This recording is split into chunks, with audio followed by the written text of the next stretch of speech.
Good. All right, Shalom. We want to give all praises, honor, and glory to Yahweh, Ba'ashem, Yahweh Shai, Ba'ashem, Akakudash. All blessings, honor, glory, and power will be unto the Heavenly Father, whose name is Yahweh and His only begotten Son, our Lord and Savior, whose name is Yahweh Shai, and double honors to the apostles and elder bishops of Great Millstone, who taught us His truth, and salutations to the elect, scattered abroad throughout the four corners of the earth. We back out here again, the men of GMS, the men of Great Millstone, the hopeful prophets of Yahweh Ba'ashem, Yahweh Shai, to do what the prophets do. Matter of fact, brother, one on Jeremiah 28:8 real quick, and then we go to 2nd Ezra 8:50. Yep. You know, we doing what the prophets were commanded to do. You know, that's why through the Spirit we call ourselves the hopeful elect, because this is what the elect will be doing. All right, Romans 12, presenting their bodies as living sacrifices. All right, proclaiming the acceptable day of the Lord, Yahweh Shai, which is He is about to come and destroy this place called America, and to tell Israel, which are the so-called Negroes, Latinos, and Native Americans, to repent. All right, that's what we out here to do, and that's what we gonna do. So Yahweh Shai pulls the plug. So again, bro. This is Jeremiah 28, verse 8. Yup. The prophets that have been before me and before thee of old prophesied both against many countries and against many great kingdoms of war and of evil and of pestilence. Right, so the prophets, before Jeremiah the prophet, all right, and we reading this now on behalf of Jeremiah the prophet, so to speak, right? So the prophets before us, all right, prophesy against many kingdoms, against different kings, you know, against different what's the word? The ages, eons, yeah, different ages, which is a period for a nation to rule. So the prophets always prophesied against that. The Babylonians, the Assyrians, the Medo-Persian Empire, the Greeks, the Romans. All right, we prophesied against Babylon the Great, which is America. So there's nothing new under the sun. Things written aforetime is written for what? Our learning. All right, that we through patience, through faith, may have hope. So read that again. Jeremiah 28, verse 8. The prophets that have been before me and before thee of old prophesied both against many countries, against great kingdoms. America's a great kingdom. Matter of fact, hey, all the prophets prophesied where? In their captivity. What's the difference now? What is the difference now? It ain't no different. All right, the prophets here, who are the ones that are captives? The so-called Negroes, Latinos, Native Americans. All right, so who will be the ones to rise up and start prophesying? What are we prophesying against, or who are we prophesying against? Our oppressors, so-called white people. They ain't no different from the ancient world. Yeah. Against great kingdoms of war and of evil and of pestilence. War, even and pestilence, which is what Yahweh Ba'ashem Yahweh Shai is getting ready to bring. War, evil, and pestilence. Real soon. So we go. That was it. We go into 2nd Ezra, chapter 8, verse 50. It says, "For many great mysteries." Hold on. What this fucking is?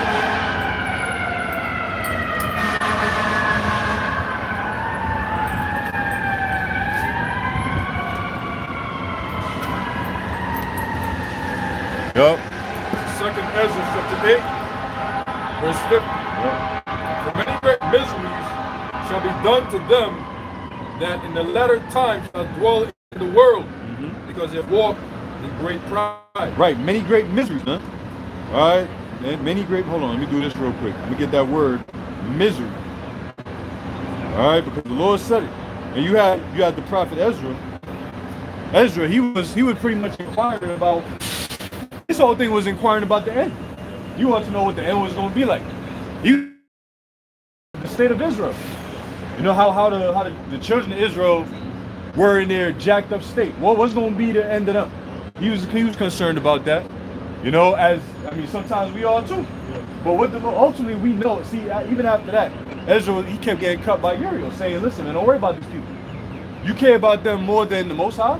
This is the Most High created. You telling me you care about these people that I created more than me?" The answer is no. You know, that's why we used to just getting on Jake, getting on Israel, cursing them out, and then at the same time, you're like, you know, you can't say, all right, you all right, man, you know, whatever, man, you know what I mean? You have pity on them sometimes. But nonetheless, many great miseries are going to come, man. All right, we can't stop that. Neither are we. We ain't going to try to stop it. So let me get that definition real quick. Just common dictionary right here. A state or feeling of great distress or discomfort of mind or body, unhappiness, distress. Can we have fun in the truth? Hey, great distress is coming, man. The Lord is sending great distress. The Lord did not bring us here to have fun. Like, what kind of, how do you learn your lesson? If I put my seeds on punishment, I find that they having fucking fun, I'm gonna punish them 10 times more. I'm gonna turn that punishment because obviously it ain't working. So a nigga talking about you wanna have fun in Babylon, can we have fun in this truth and all this other thing? You know what the Lord gonna do? Turn up your punishment. Because obviously you ain't getting the picture. You see? So misery is unhappiness, distress, hardship, and suffering. Affliction, anguish, anxiety, torment, torture, and hell. Agony, pain, discomfort, deprivation of what? Food. You know? There's gonna come a time where ain't gonna be no food in the that's the 6th chapter. Matter of fact, get that real quick. 6 and 20. This is 2nd Ezra, chapter 6, verse. Start at 20. Start up, yeah. It says,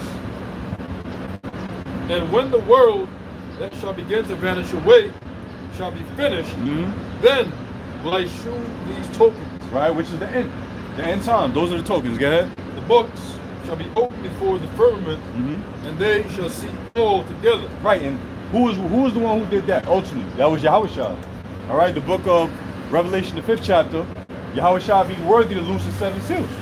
All right, which the 7 seals, Daniel 12 tell you that the Lord told Daniel, get that real quick, Daniel 12 chapter, I think it's verse 4. Daniel chapter 12 and verse 4. All right, let me get that real quick and then you got it. You know what I'm saying? Hey, this is a beautiful thing, bro. This is glorious. Us having this wisdom, knowledge, understand this truth, bro. Ain't nothing to top that, man. You know, it's rejuvenating, bro. You see? You got it, bro? Daniel's 12:4. Daniel's 12:4. But thou, O Daniel, shut up the words and seal the book. Yup. Even to the time of the end. Right. So shut up the book, all right, and seal it even to the time of the end. So the words of the scriptures, the understanding of the Bible was sealed up until then. All right, because we at the time of the end when Yahushua died on the cross, all right, being worthy to loose the 7 seals, gave us the understanding, gave us the Holy Spirit. That's why the Lord told his 12 that he would not leave them comfortless. The Comforter shall come to you, which the Comforter came to them in the book of Acts, which was the Holy Spirit. All right, they received that power. You know, Yahushua left, but he left them in the Spirit, man. So what's the difference now? There ain't no difference. We got the Holy Spirit, which is our comfort. All right, which is our hope, which is our faith. So go ahead. And seal the book even to the time of the end. Right. Many shall run to and fro, and knowledge shall be increased. Right, many shall run to and fro, and knowledge shall be increased. So we definitely in a time where knowledge is being increased on the right hand side as well as on the left hand side, man. Scriptures tell you that in the Apocrypha and Ecclesiastes that all things are made in two, and the Heavenly Father is not unjust with his balance. So if Esau is going to increase in his knowledge, wouldn't the right hand side do the same? If Esau is gaining all this technology and all this infinite Edomite wisdom that the Lord gave him, wouldn't not the Lord give us our portion? Right. Hell yeah, he will. Just balance, bro. Because if not, then what's the point? Things will be off course. We would lose. But the Lord got this thing perfectly balanced, bro. That's why the scriptures talk about the measure. All right. In the 9th chapter talks about the measure. Measure the time diligently. Well, even with the prophecies, the Lord have a set measure and when the prophecies are going to come to pass. All right. So that's our power. Our power is the power of prophesying, which is sent by the Holy Spirit. So finish that up. That was it, right? That was it. All right, so go back, bro. You say you had a precept? Yeah, so I'll read this again. I'll read the precept. Yeah. This is 2nd Ezra, chapter 6, verse 20. And when the world that shall begin to vanish away shall be finished, then will I shew these tokens. The books shall be opened before the firmament, and they shall see all together. Right. See what? It's true. Hey, to the pure, all things are pure, but to the defiled and unbelieving, there's nothing pure, man. You know? So brothers, see this. This is wide open. Why do you think people can't understand it? Because they don't have that Holy Spirit. They don't have what we have dwelling in us. They don't have that in them. So you could beat somebody ass at gunpoint. They'll never get it. You could damn near threaten their life to get this truth. They're not gonna get it. Stand them over to Mount Everest and tell them you're gonna push them over before they get this truth. They ain't gonna get it. They ain't gonna get it. They can front, they can lie, but they ain't gonna get it. So go ahead. This is Revelation chapter 20, verse 12. And I saw the dead, small and great, stand before Yahweh B'Shem Yahushai, and the books were open. Who is the dead? That's on Ezekiel the 37th chapter, the valley of the dry bones. All right, can these bones live? Can these bones live? Yeah, well, they living right now. Matter of fact, Revelation 11. Get that real quick, bro. I think it's verse 8. Go ahead, read that again. It says, this is Revelation chapter 20, verse 12, in regards to the books. It says, and I saw the dead, small and great, stand before Yahweh, Ba'ashem Yahushai, and the books were opened, and another book was opened, which is the book of life. This is the book of life. How is it the book of life? Because it supplies wisdom. Rob, get Proverbs 3, and the point is at 18. But read that again. It says, Revelation chapter 20, verse 12. And I saw the dead, small and great, stand before Yahweh Ba'ashem Yahushai, and the books were opened, and another book was opened, which is the book of life. Right. And the dead were judged out of those things which were written in the books according to their works. Right, and this is the book, this is the measuring tool right here. The book of the laws, the statutes, and the commandments of Yahweh Ba'ashem Yahushai. This is how we judge. All right, we judge in both the house of Israel, and these nations are getting their judgment. All right, everybody, there's a quote that I put in the community section. Everybody must choose one out of two pains: the pain of discipline or the pain of regret. Which one are you going to choose?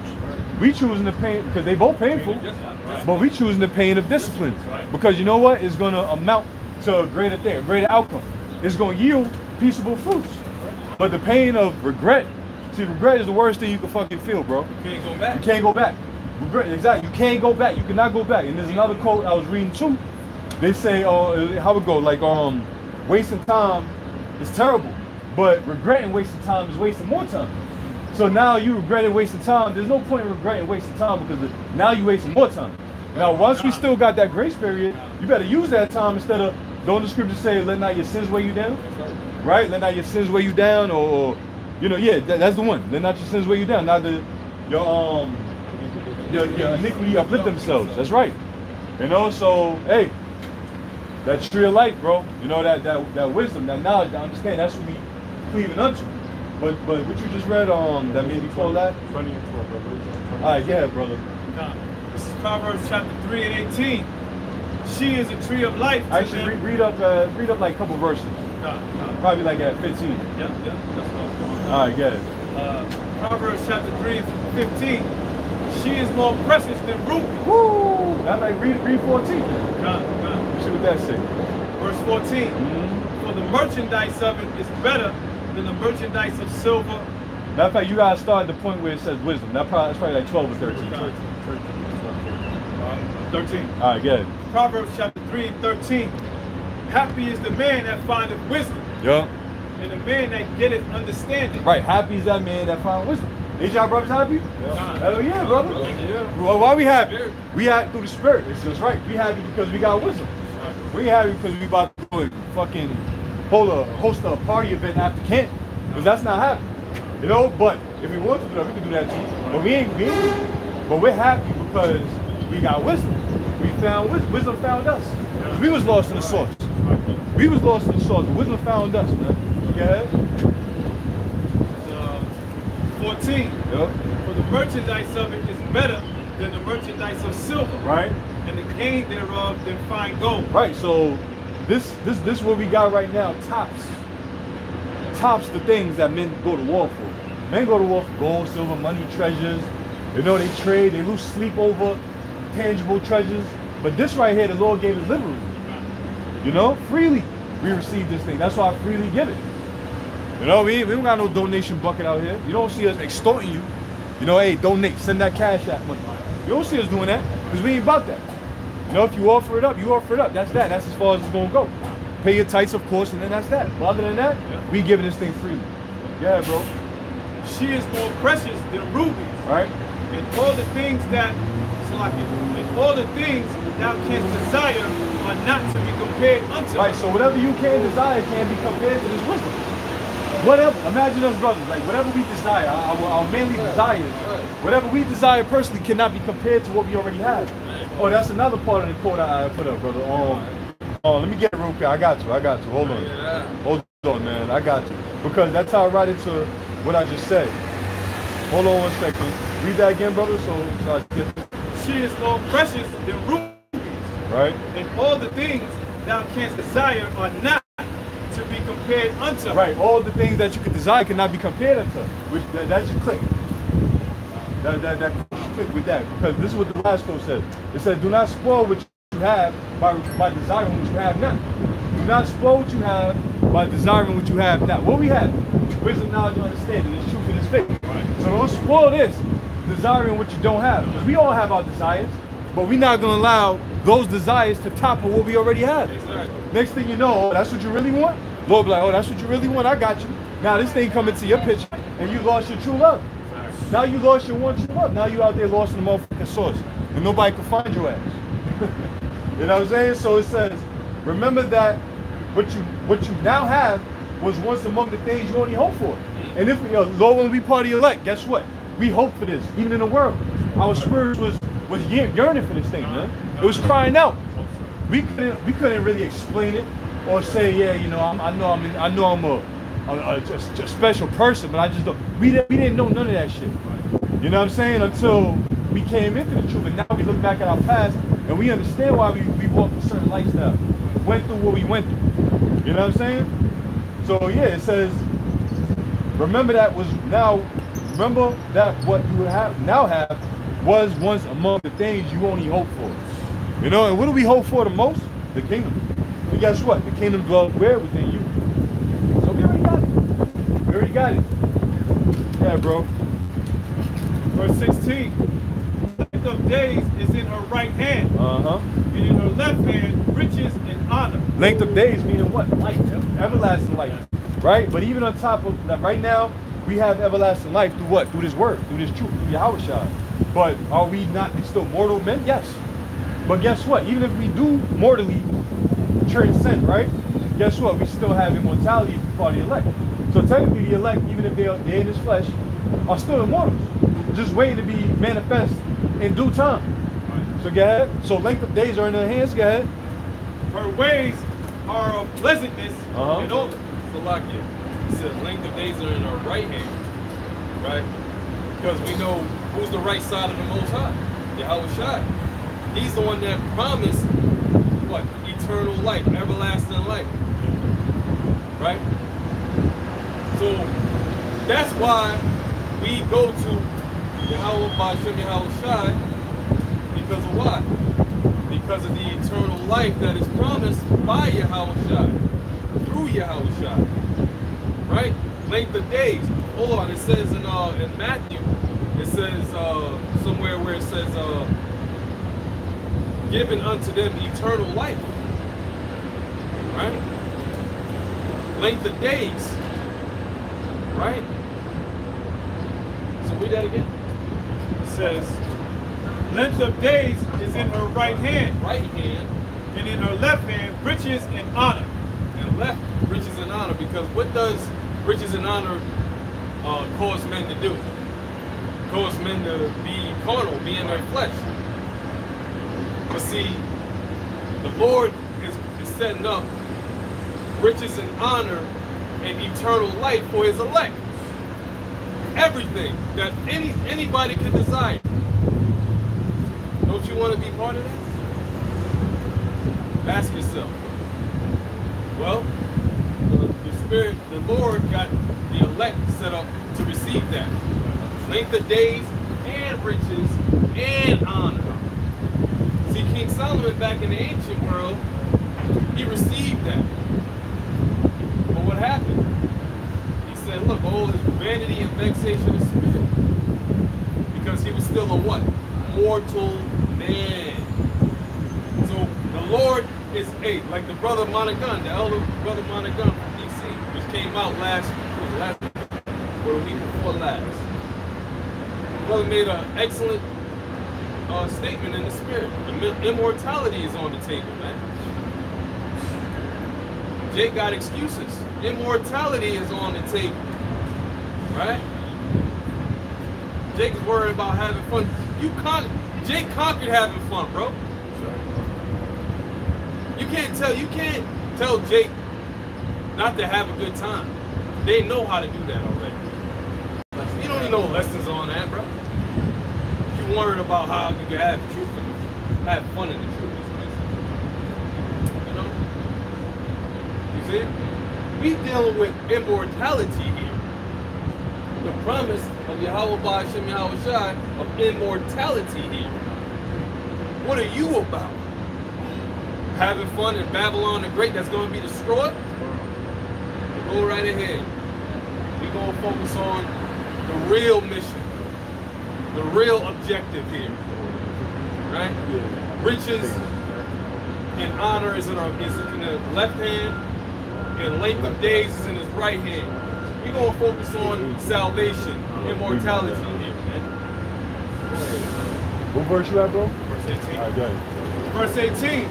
Read 17 again, Brother Sean. Verse 17. Her ways are of pleasantness, and all her paths are peace. She is a tree of life to them that lay hold upon her. Right. And happy is everyone that retaineth her. Right, because I forgot what the scripture the brother read that made me think about the tree of life, and I lost my train of thought. Huh? Read it again. Revelation chapter 20, verse 12.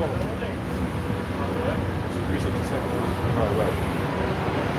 Revelation.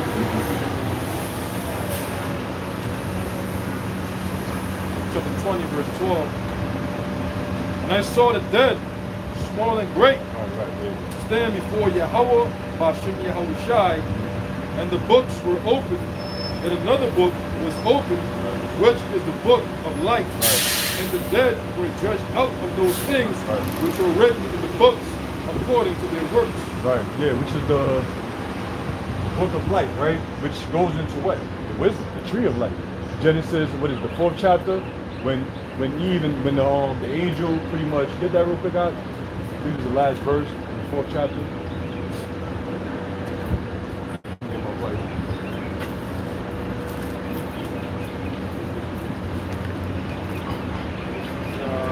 Genesis 4. No, 3 in the last chapter, not 4, 3. Genesis 3 and verse 24. So he drove out the man and he placed at the east of the Garden of Eden cherubims, Right. and a flaming sword which turned every way, Right.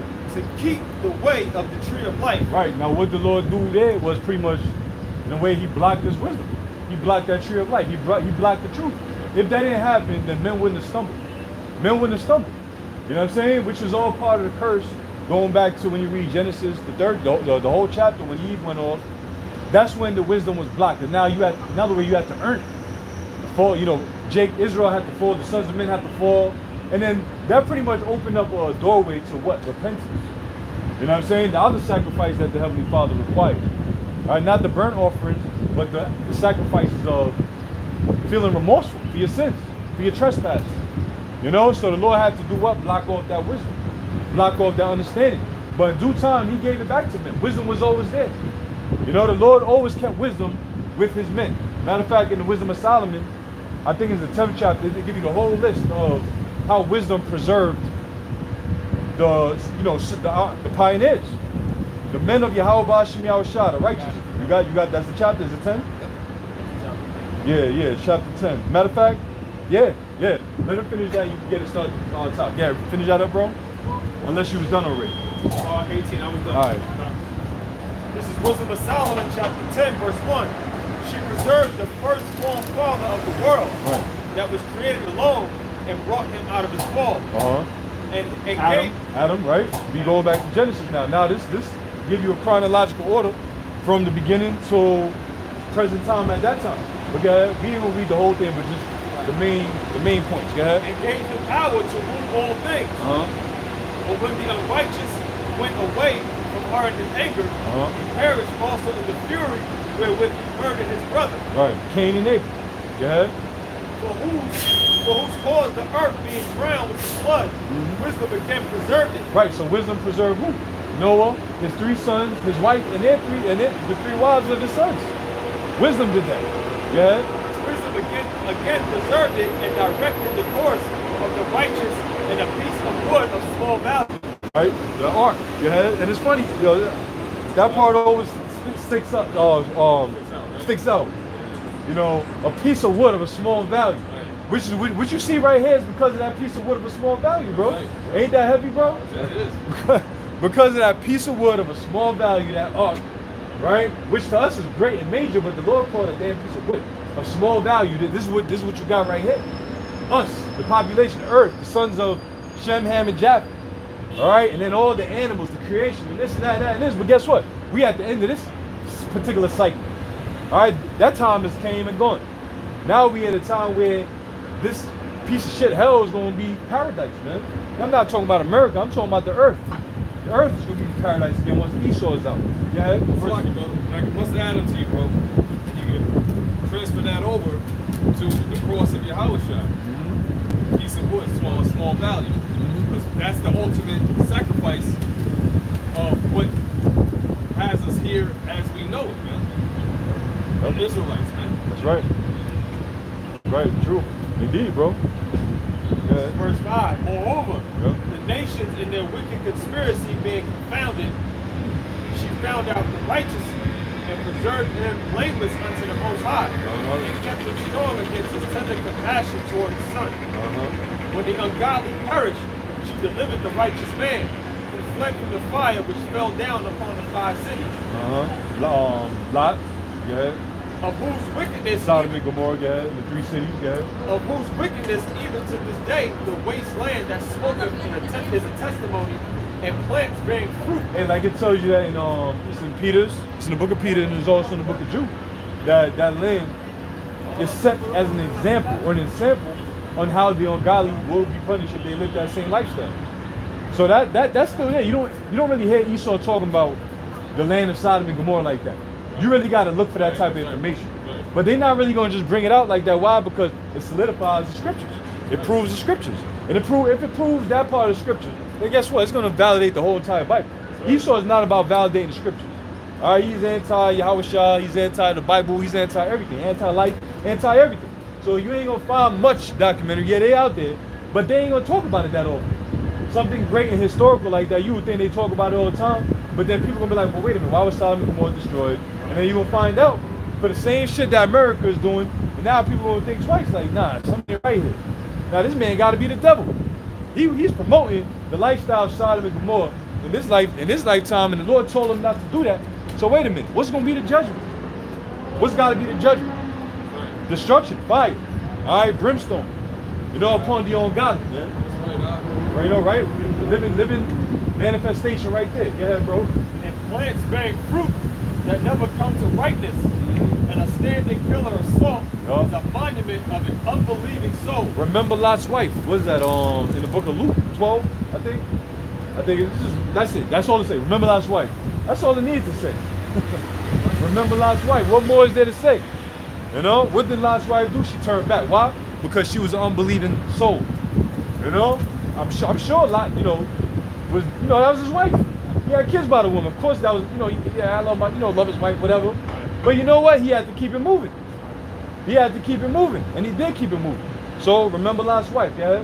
For regarding not wisdom, they get not only this hurt, right, but they knew not the things which were good, right, but also left behind them to the world a memorial of their foolishness, right. So that in the things wherein they offended, they could not so much as be hid. Right. Right. Verse 9, for wisdom delivered from pain those that attended upon her. Wisdom delivered from pain those that attended upon her. I did that video yesterday. Using that verse. Wisdom is going to deliver us, Lord and us brothers, from that pain that's coming, that anguish, those sad perils, the destruction, that misery. Many great miseries shall happen unto them that dwell in the latter days. What's going to allow us to escape that shit is wisdom. Yahweh Ba'ashem Yahushua giving us the wisdom. Real quick, Isaiah 33:6, my brother. Get that real quick, and then we jump back to that. Everybody should know Isaiah 33:6. That should be a staple in your heart right there, man, your mind, because that's what's going, stabilize us to stand firm, in these evil times, And how do you get that wisdom? How do you acquire that wisdom? Revelation, the 1st chapter. Blessed is he that readeth.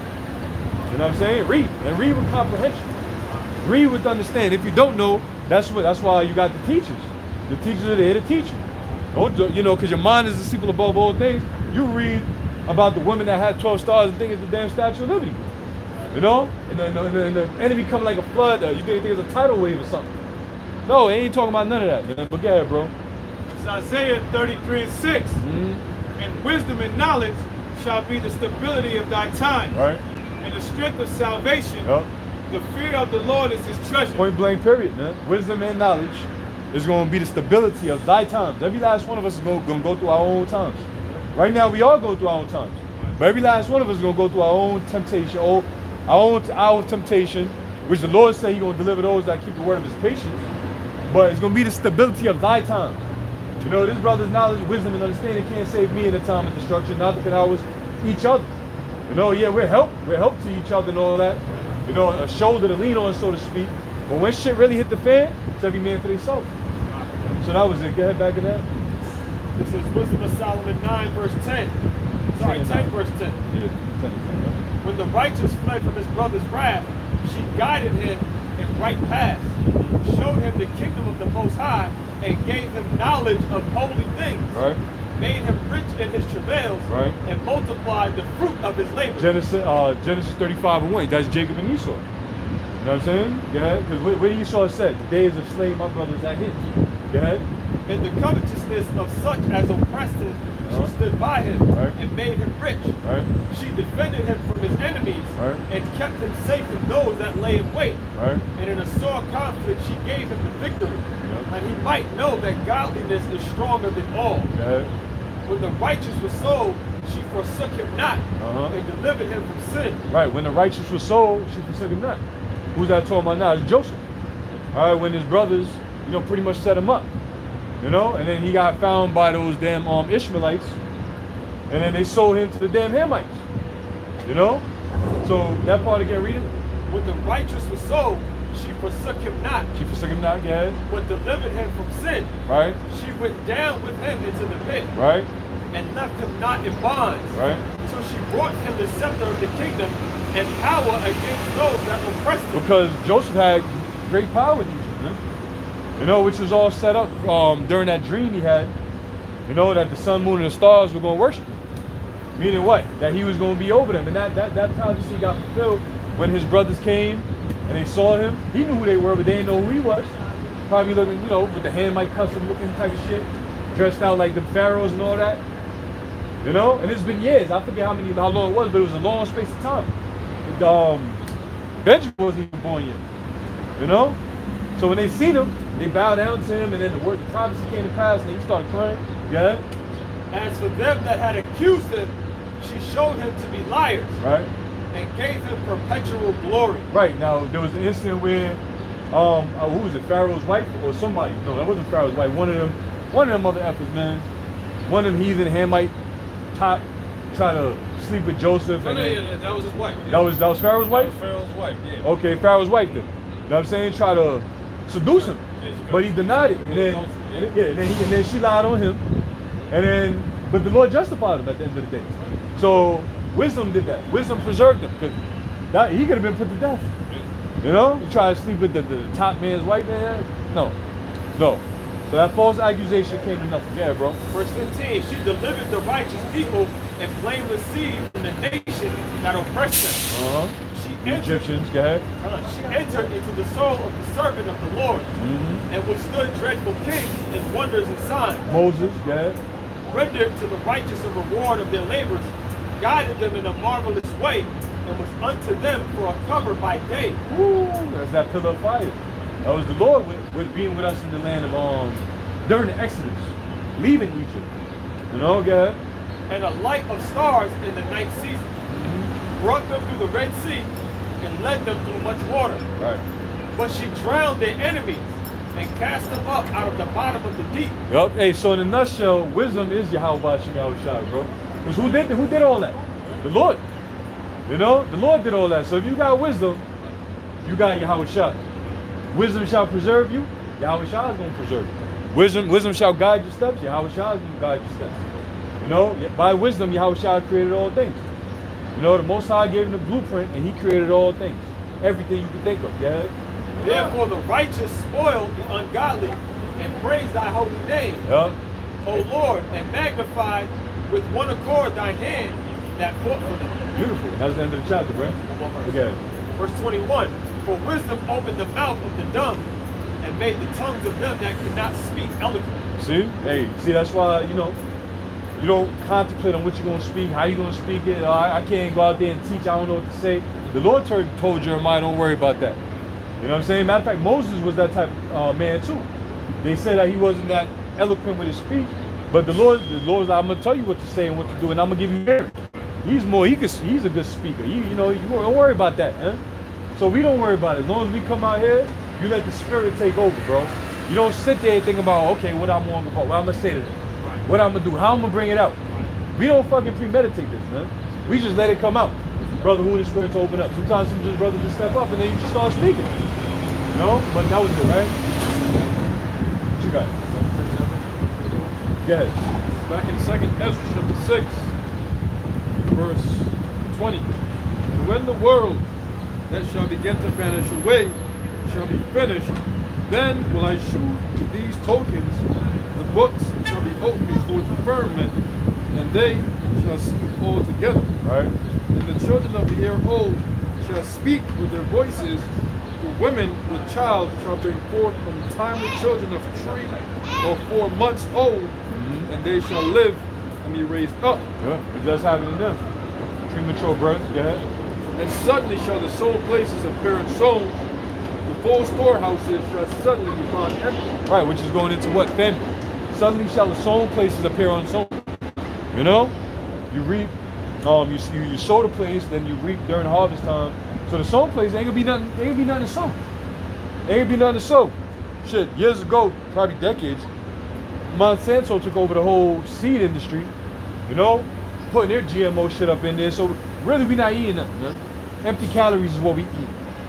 You know? It's playing tricks on your mind. That's what we eat. So the Lord is just gonna have a real, a real extreme famine overtake this land. So suddenly the sown places shall appear unsown. No food, famine, go ahead. And the full storehouses shall suddenly be found empty. Right, the storehouse is obviously where you store your food. Your grain, your corn, your wheat, whatever. That's where you store your food. All right, them things are gonna be empty. You know, matter of fact, they are engineering the emptiness of these food stores, telling farmers to destroy their crops. Canned beans, how the hell do you think you get canned beans? It starts in the farm. Beans don't just magically appear in a damn can. You know, farmers gotta go through all that. You know what I'm saying? Go ahead. Bring it up. Jeremiah chapter 24, verse 10. And I will send the sword, the famine, and the pestilence among them, till they be consumed from all the land that I gave unto them for their fault. Judgment. You know, and that happened, and it's going to happen again. You know, the Lord is going to utterly destroy 2/3 out of the house of Israel. Why? Because they did not choose knowledge, wisdom, understanding. They delighted in what? Their wickedness. They delighted in being sodomites, homosexuals, lesbians. You know, that was they. Matter of fact, we in June. So-called Pride Month, man. So-called Pride Month. The scriptures tell you how the Heavenly Father feels about the proud, man. And they proud in wickedness, man. It's not like they doing something right and then boasting about it. Yeah, I just, did whatever that, something that's acceptable in the sight of the Lord. But these niggas is being perverse, talking about they're proud about it, man. So what do you think the Lord gonna do? Go ahead, listen, man.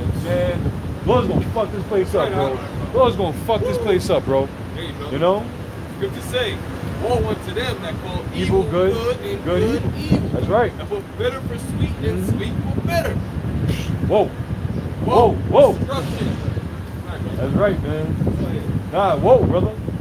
Death and destruction, bro. You know?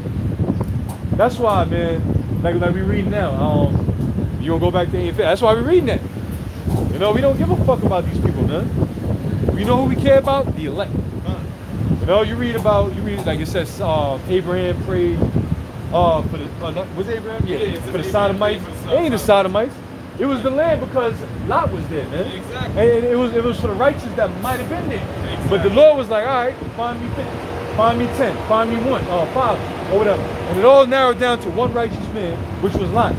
So the Lord said, listen, if you can't find me these numbers, I'm going to destroy that shit. And I'm going to save Lot. You know, so listen, if we say, yo, I pray for we pray for the body, bro. I pray for, if you ever, I pray for Israel, man. It's the elect. And even now, we don't even say we pray for Israel. We say we pray for the elect of Israel. You know, you ain't here say, yeah, I pray for the whole house of Israel, man. Fuck the whole house of Israel, man. Most High said, fuck the whole house of Israel. We saying we praying for the elect. You know, so accept that prayer or leave it alone. You know, those getting mad, oh, you should pray for all Israel. Like, no, the fuck I shouldn't. What did the Most High tell Jeremiah? He said, pray not for these people. Neither what? Neither lift up cry for them. And he said, this evil people, they always seek to, you know, go against what I tell them. That's right. What do you call them? Backsliding. Yeah, backsliding, bro. Always going goddamn backwards, man. The only cure for that is a nuke. An ICBM missile is the night nurse for these niggas, man. Go ahead, bro. This is back in 2nd Ezra, chapter 6. You dropped that in the storehouse, bro. Verse 23.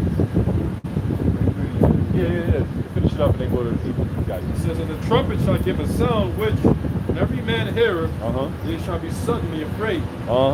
The last trumpet. Matter of fact, we are blowing that trumpet now. Every man should be afraid. The scriptures tell you that they have blown the trumpet and none made themselves ready for the battle. You know, but when that actual trumpet of distress, death, destruction goes off, these people are going to be out here done. Scared. You know, they don't know what to do.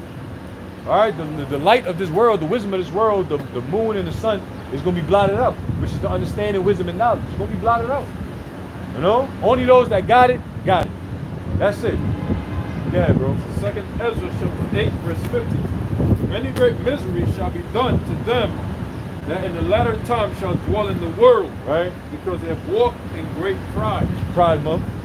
I can't wait to see these damn Baki boys, sodomite, get a goddamn missile, bro. You know? I can't wait to see that shit, man.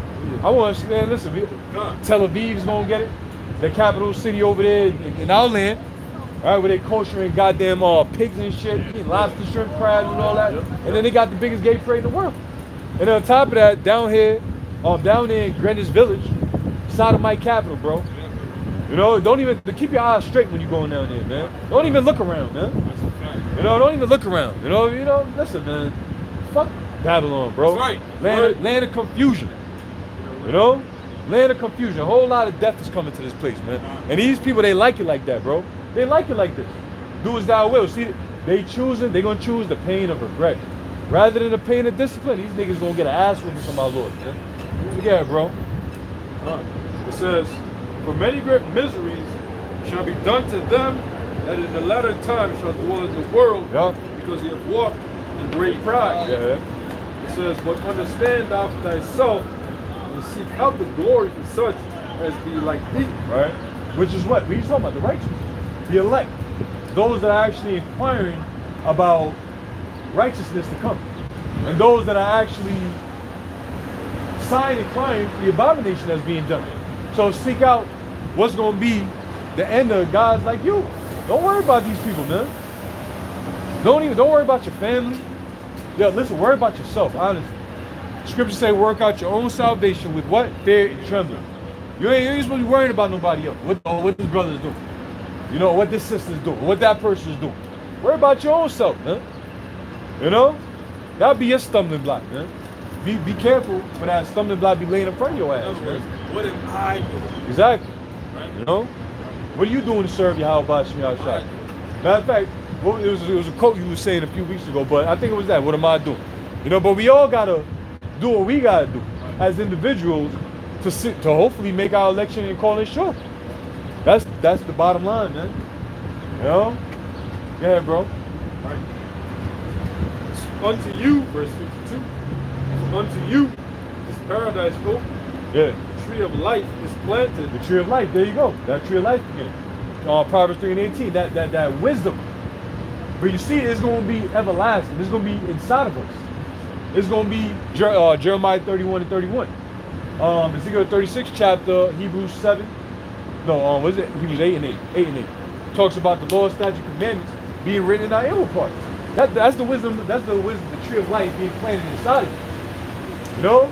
See, it was in us from the womb, which is through faith, right? But the actual wisdom, which is to keep His law, statute, commandments perfectly, is going to be part of us in this world to come. You got something, guys? This is Sirach chapter 19, verse 19. Yeah. The knowledge of the commandments of the Lord Yahweh Bashim Yahushai is the doctrine of life. Beautiful. And they that do things that please him shall receive the fruit of the tree of immortality. That's bad right there, bro. That's bad right there, man. You know, that's bad, bro. Right. You know, read that again, bro. You can't drop it right just yet, brother. Read it one more time. This is Sirach 19, verse 19. Yeah. It says, the knowledge of the commandments of the Lord Yahweh, Ba'ashem Yahushai, is the doctrine of life. Yeah. And they that do things that please him shall receive the fruit of the tree of immortality. And that's what we are seeking after. All right? Immortality.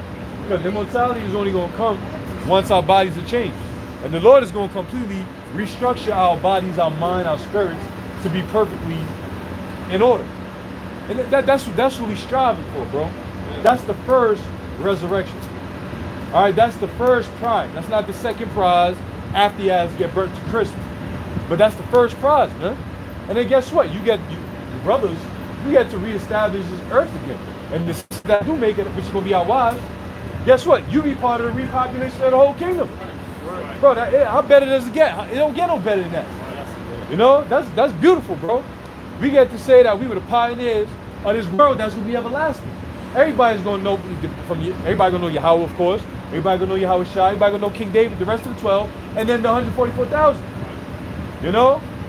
Them heathens, they be looking at our wives. Oh, guys, here's your husband over. You know what I mean? Oh, yeah. Oh, I'm on your husband. Oh, okay, I'll serve you.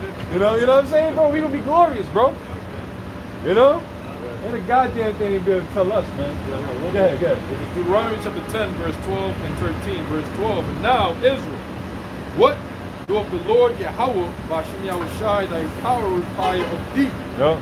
But to fear the Lord Yahweh, thy power, to walk in all his ways, and to love him, and to serve the Lord Yahweh, thy power, with all thy heart and with all thy soul, to keep the commandments of the Lord Yahweh and his statutes, which I command thee this day to thy good. But hey, Ecclesiastes 12 chapter. That's the whole duty of men. Fear the Most High and keep his commandments. You know, we are for the commandments out here. These only can't think we ain't about the commandments. Because we don't walk around with fringes 24/7. You know, and if you're going to be wearing fringes 24/7, then you got to be keeping the laws 24/7. You know what I'm saying? But we all about keeping the law, statute, commandments. And we say to the best of our ability. Because we're not going to keep it 100%. You know what I'm saying? There's certain things we cannot, there's a whole lot of things we just can't do. And the things that we can do, see, this is the grace period. We are in the grace from the penalty of breaking the law, statute, commandments. Like it tells you that the wages of sin is death. You know? So that was it, right? Yeah, go back to the words. Back in 2nd Ezra chapter 8, verse 52. For unto you is paradise open, the tree of life is planted, the time to come is prepared, plenteousness is made ready, the city is builded, and rest is allowed. Wow. Get Revelation 21 real quick. In verse 4. Read that again.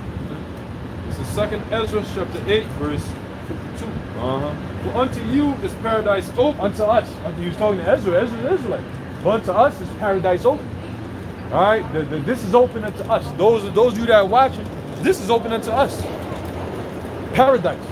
Yeah? Which is what? The kingdom of heaven. Yeah? It says, for unto you is paradise open, and the tree of life is planted. Time to come, excuse me. The tree of life is planted, which is the wisdom, all right? Everlasting, go ahead. So the time to come is prepared, plenteousness is made ready, right? His city is builded, the rest is allowed. Yea, perfect goodness. Rest is allowed, bro. That's when we gonna rest. We're not allowed to rest right now. The scriptures just say, rest is allowed. So what does it tell you about this city? Micah 2 and 10 real quick. Yeah, what does it tell you about this city? You know? What was the other one you quote? Get that. Yeah, you read that one too. You know? Micah 2 and 10? Yeah. Micah 2 and 10. Arise ye and depart, for this is not your rest. This is not our rest. You have fun when you're resting, right? You have fun when you're resting. You're at peace. We're not at peace. The Lord purposely do things to keep us on edge. And it is what it is.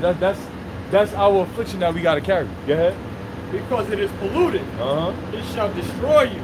even with a sword of destruction. Right, it is polluted and it's going to destroy you with a sword of destruction. So if you have rest and at ease in Babylon, you will be polluted, you will be sorely destroyed, and your mind is going to be corrupted and tainted. Right. You know, so what do we want? We wouldn't want it no other way than we already have it right now. Because this is how the Lord got it set up. I'm talking about the affliction part. We want to get the fuck up out of here. We want the kingdom for sure, but at the same time, we just got to wait on our Lord. Point blank period. You got the two something? Hebrews chapter 13, verse 14. But here we have no continuing city, but we see one to come. Right, no continuous city here, but we see one to come, which is what? The paradise that's open unto us.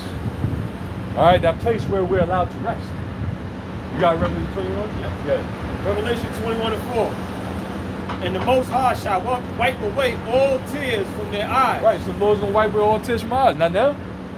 Not now, because we still mourn, we still cry, we still get beaten down and broken down and whatever. Spiritually crying, whatever.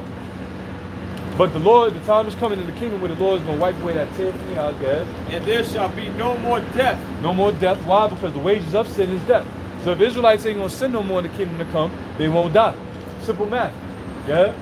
Neither sorrow nor crying, neither shall there be any more pain. For the former things are passed away. No more sorrow, no more crying, no more pain, because the former things are passed away. What's the former thing? Sin. These flesh. This world as we know it. Corruption. In fact, that's in the Apocrypha too. Corruption is past. Righteousness and faith is flourished. Yeah, you can finish that up in the Apocrypha. This is back in 2nd Ezra chapter 8, verse 53 actually. The root of evil is sealed up from you. Weakness and the moth is hid from you. Corruption. Yeah. And corruption is fled into hell to be forgotten. Yep. Sorrows are past. Read that part again. This is 2nd Ezra chapter 8, verse 53. The root of evil is sealed up from you. The root of evil is sealed up from you.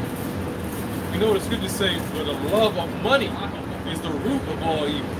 So we look, the elect, Yahweh Shai will put the elect in a state of mind where they will love money.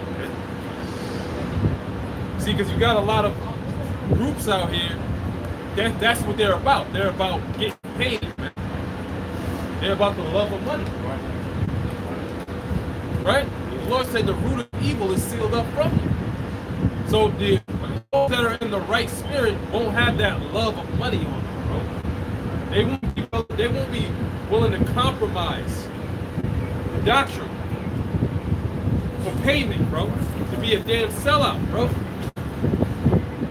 See? The root of evil is sealed up from you. So if we can see through the spirit, dealing with these different other groups, who's been compromised and who has that worldly love of money on them, man.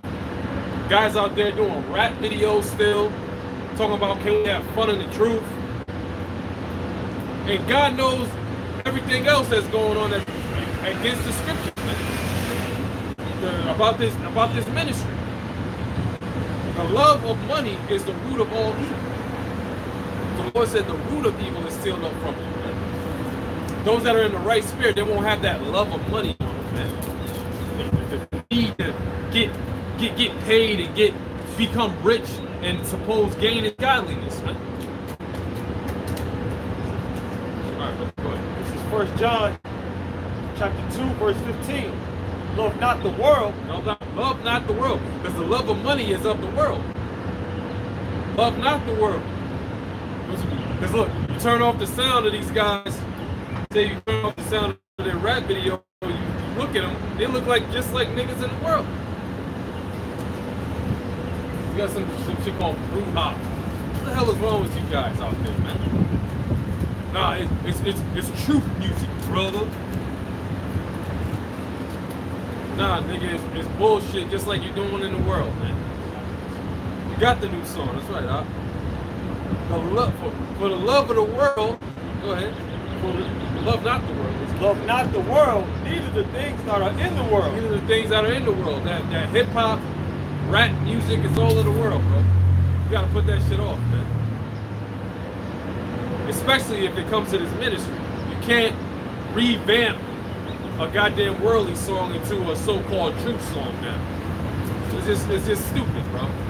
You're not doing nothing, bro. Go ahead. If any man love the world, the love of the Father is not in him. And that's what it all goes back to, man. The love of this world. Oh, I want to look a particular way.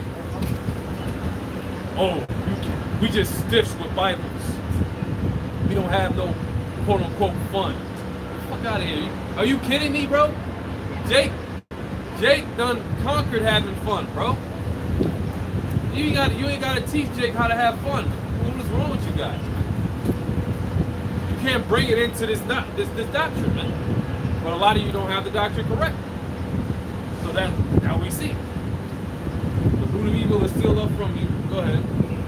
Back in 2nd Ezra chapter 8, verse 53, the root of evil is sealed up from you. Weakness and the moth is hid from you, and corruption is fled into hell to be forgotten.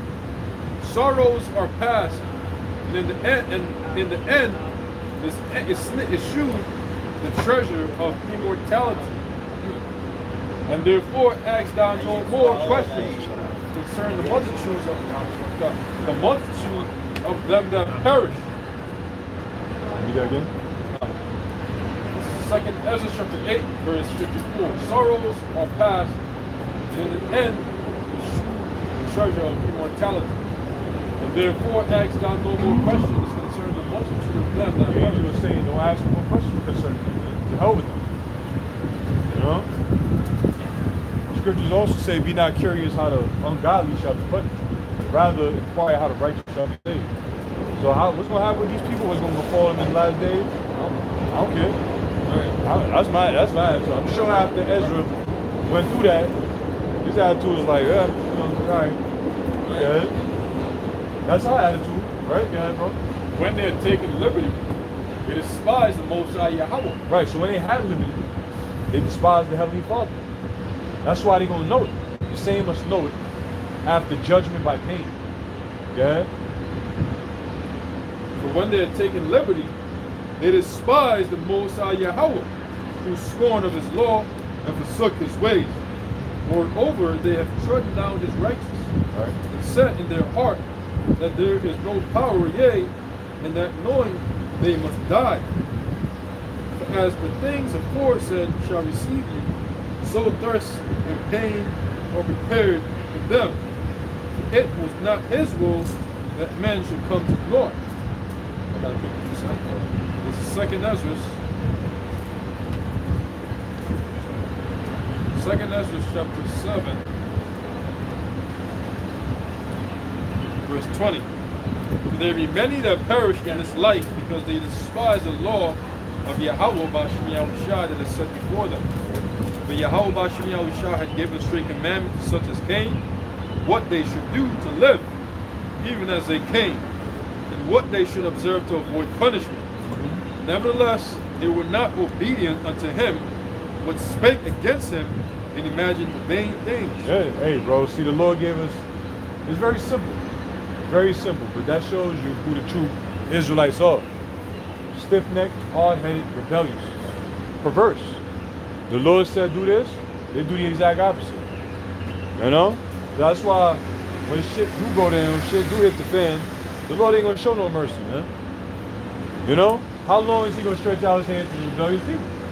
Over and over and over again, the Lord will show mercy and compassion. The scriptures tell you that the Lord had to extend his mercy because he knew how wicked they were going to be.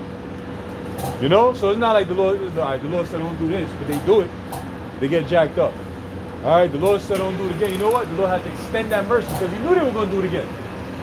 But how much more now? It's over. All right? Zechariah 13th chapter, that two parts shall be cut off and die. Yeah? Nevertheless, they were not obedient unto him, but spake against him in life. Nevertheless, they were not obedient unto him, but spake against him and imagined vain things, and deceived themselves by their wicked deeds, and said of the Most High Yahweh, and he is not, and knew not his ways. But his law have they despised, and have not his covenants. And his statutes have they not been faithful, and have not performed his works. And therefore Ezra for the empty things, for the empty, are empty things, Right. and for the full of the full. 2/3 are empty, man. You know? They're empty. They're like an empty system. They don't got it. But for the full, all the full things. That's why when this wisdom, knowledge, and understanding is poured into the right, they retain it. But with the wicked, it leaks out. You know, they got a crack in their damn vessel. It leaks right the hell out. You know? But the Lord got the elect, bro. Point blank period. You know what I'm saying? You got something? Yeah, this is second Ezra 8 and 50. Oh, we just did. We read it and don't got it. Yeah, that's what we started out with. Yeah, you got the spirit. It's spirit. Hey, but that's the spirit though. That's the spirit though, bro. But go ahead. Y'all brothers got it. This is second Ezra chapter 8, verse 50. For many great miseries shall be done to them in the latter time. Right, because we live in the latter times. And how do we know that we live in the latter times? Because of prophecy. The Lord commanded us to measure the times diligently in itself. We shall hear of wars and rumors of wars. See that ye be not troubled. Uproars of the people. These are all examples of things concerning the prophecies that shows that we are living in the latter times. And in these latter times, many that dwell upon the earth that walk in great pride will die. Yep, As 2/3 of the nation of Israel will die on this side, come back through the elect in the kingdom that will be established upon the earth. This is second Ezra chapter 7, verse 43. It says, but the day of doom shall be the end of this time, Yep. and the beginning of the immortality for to come. Right. This time is referring to this time of the rulership of the wicked. Who's the wicked? Malachi chapter 1 verse 4 tells us that the wicked is Esau, Edom, so-called Caucasians. And the day of doom, which is the destruction of the kingdom of the wicked, shall be the end of this time, shall be the end of this age. And the end of this age will bring rise to the introduction of the new, a new beginning, wherein righteousness will flourish upon the earth. It says, wherein corruption is past and temperaments is at an end. Right, can you please look at the word temperaments? Yep. This is second Ezra 7 and 44. And temperament is at an end. Infidelity is cut off. Right, infidelity is a lack of faith. Fidelity is faith. So infidelity will be cut off in the kingdom. Okay? But as concerning this current evil time, the scripture says, let not the incredulity, which is the unbelief of 2/3 of the nation of Israel, trouble you. You got the word? Intemperance. It says lack of moderation or restraint. Right. So basically undisciplined. Okay. So undisciplinedness, if that's the word, will be put to an end. Okay. Go ahead, bro. It says, righteousness is grown and truth is sprung up. Right. So righteousness is grown and truth is sprung up.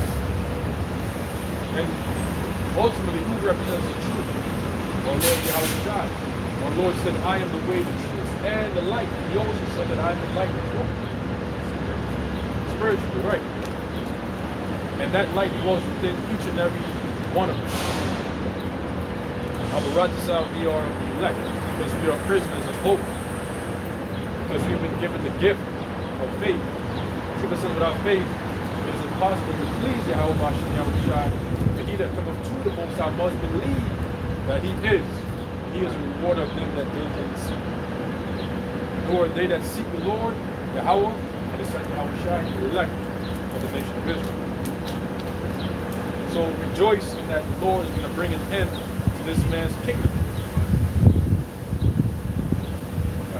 Yeah, this is going back to second Ezra 8:50. It says, for many great miseries shall be done to them that in the latter time shall dwell in the world. Right? How will that happen? Through what? Through Jacob's trouble. no other. Can you please give me Jeremiah 30, verse 10? It says, but understand, go back, it says, because they have walked in great pride. Walk in great pride. Many great miseries shall be done unto them in the latter times shall walk upon earth, because they have walked in great pride. And because of their pride, the city shall be troubled. That is written in 2 Ezra chapter 15. But because of their pride, the city shall be troubled. Their houses shall be destroyed, and men shall be afraid. A man shall have no pity upon his neighbor, but shall destroy their houses with the sword, and spoil their goods for the lack of bread and for great tribulation. And all that is going to happen through Jacob's trouble. A time like no other, written on according to biblical prophecy in Jeremiah chapter 30, verse 7, which brothers will read. Real quick, I sent to the chat was the chat. It's called Google.com, and how they basically started basically taking it down and giving out the numbers. And the reason why the guy was most like an insider, he said when you go to all of the countries in the eastern part of the world, their numbers don't drop by 2025. But the western part of the world, for some reason, the numbers are dropping. And he said he believes it's because of biological warfare and famine. So, and it's like years ago, like 2016, the Spirit of the Lord had me see Google.com. But when I first seen it, they said they plan on having, at that time it was 324,000, a million people in America. By 2025, they plan on having less than 50 million. So, it'll be crazy. Hey, they're gonna speed this thing up, bro. Because their peak year is what? 2030. Yep, 2030. In 2030, they got all these goals and accomplishments that that's what they saying out of their mouth. That by the year 2030, we want this, we want that, we want this, we want that. But what the scripture saying in Job 20? That the Lord is going to do what? Put him in straits. The fullness of his sufficiency. So once he's climbing that ladder to this whole 2030 agenda, the Lord's going to throw a monkey wrench in it. And furthermore, he's going to have to speed that up. He ain't going to move on no 2030. I believe he's going to try to do more faster. We in 2023, 24, 25, probably you said 25? It could be before that. That's what I'm saying. You know what I'm saying? Hey, we could be in the kingdom within the next few years, bro. Lord willing, man. You know, I say next few years because we got to be realistic with the MOTV prophecy, this and that and this. But the Lord can speed it up however the hell he wants. You know what I'm saying? And ultimately, we not on our time, we on the Lord's time. We just got to wait it out. And Lord willing, we out of here by the end of this year, next year, whatever. I don't know. But our job is not to know. Our job is to just give diligence to make our contact. Show that's one, to be patient, wait, you patiently upon me. So that's our job, man. As far as concerning when the Lord is coming back, that was held back in secret for a reason. But we do know that we in that time. And we do know the devil's going to speed it up. So, yeah, we in that time for real, bro. You got it. Yeah, a great example of that was the fall of the Babylonian Empire. Because they fell in one night. Yeah. One night. It says in Revelation, it's about 18 verse 17, for in 1 hour, so great riches is not. So the Lord can speed this thing up very, very drastic. In fact, things are moving quick. They're faster than we may think. Just look at the news. You know, it gets us static. Prophecy. Got it, bro? Yeah. Jeremiah chapter 30, verse 5. For thus saith the Lord Yahweh, we have heard a voice of trembling, of fear, and not of peace. Right, so we have heard a voice of trembling, of fear, and not of peace. Why? Because that trumpet is being blown in the city. What is that trumpet? The words of Yahweh, Bahashem Yahushua. And shall a trumpet be blown in the city, and the people not be afraid? Shall there be evil done in the city, and the Lord had not done it? So people are afraid, and the ones that are afraid are the elect when they hear these words of the outside. They're there. It's small, hot. Verse 6. Ask ye now and see whether a man doth travail the child. Right, so ask this question and see. Does a man travail as if he's a child? Which we know that men cannot get pregnant, but why is it that men are travailing as if they're women that are pregnant with a child in the 9th month. That's getting ready to deliver that child.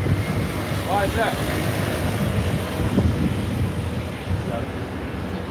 Wherefore do I see every man with his hands on his loins? Right, wherefore, which means for what reason?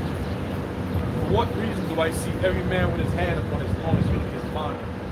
Why are men so in pain as a pregnant woman, the child that's about to deliver that child in the 9th month? That's in the bed. Why is that? As a woman in travail. There it is, as a woman in travail. Go ahead. And all faces are turned into paleness. And all faces are turned into paleness. In other words, they're extremely scared. In fact, they're in despair. They don't know what the hell's going on. They run frantically looking for answers, but they can't find it. They're not comforted. They're not in a stable mind. Right? Verse 7, alas, for that day is great, so that none is like it. Right, that day is great, so that none is like it. What day is that referring to? Jacob's trouble. So Jacob's trouble will be such a great period of time that nothing that has ever happened upon the earth will be able to be compared unto. That's how bad it's going to be. Got it. So that none is like it. It is even the time of Jacob's trouble. Right, even this old English, which is. It is even the time of Jacob's trouble. So Jacob's trouble will be a precedent never known or seen before. That's how bad it's going to be. But it is even the time of Jacob's trouble, and he shall be saved out of it. But he shall be saved out of it. Who is the he that shall be saved out of Jacob's trouble? The elect of the nation of Israel. That's proven in the book of Daniel, the 12th chapter, the 1st verse. Can you get that, bro?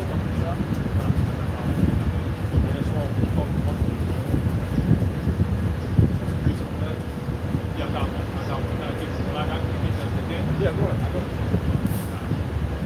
I got a Zephaniah 1:14.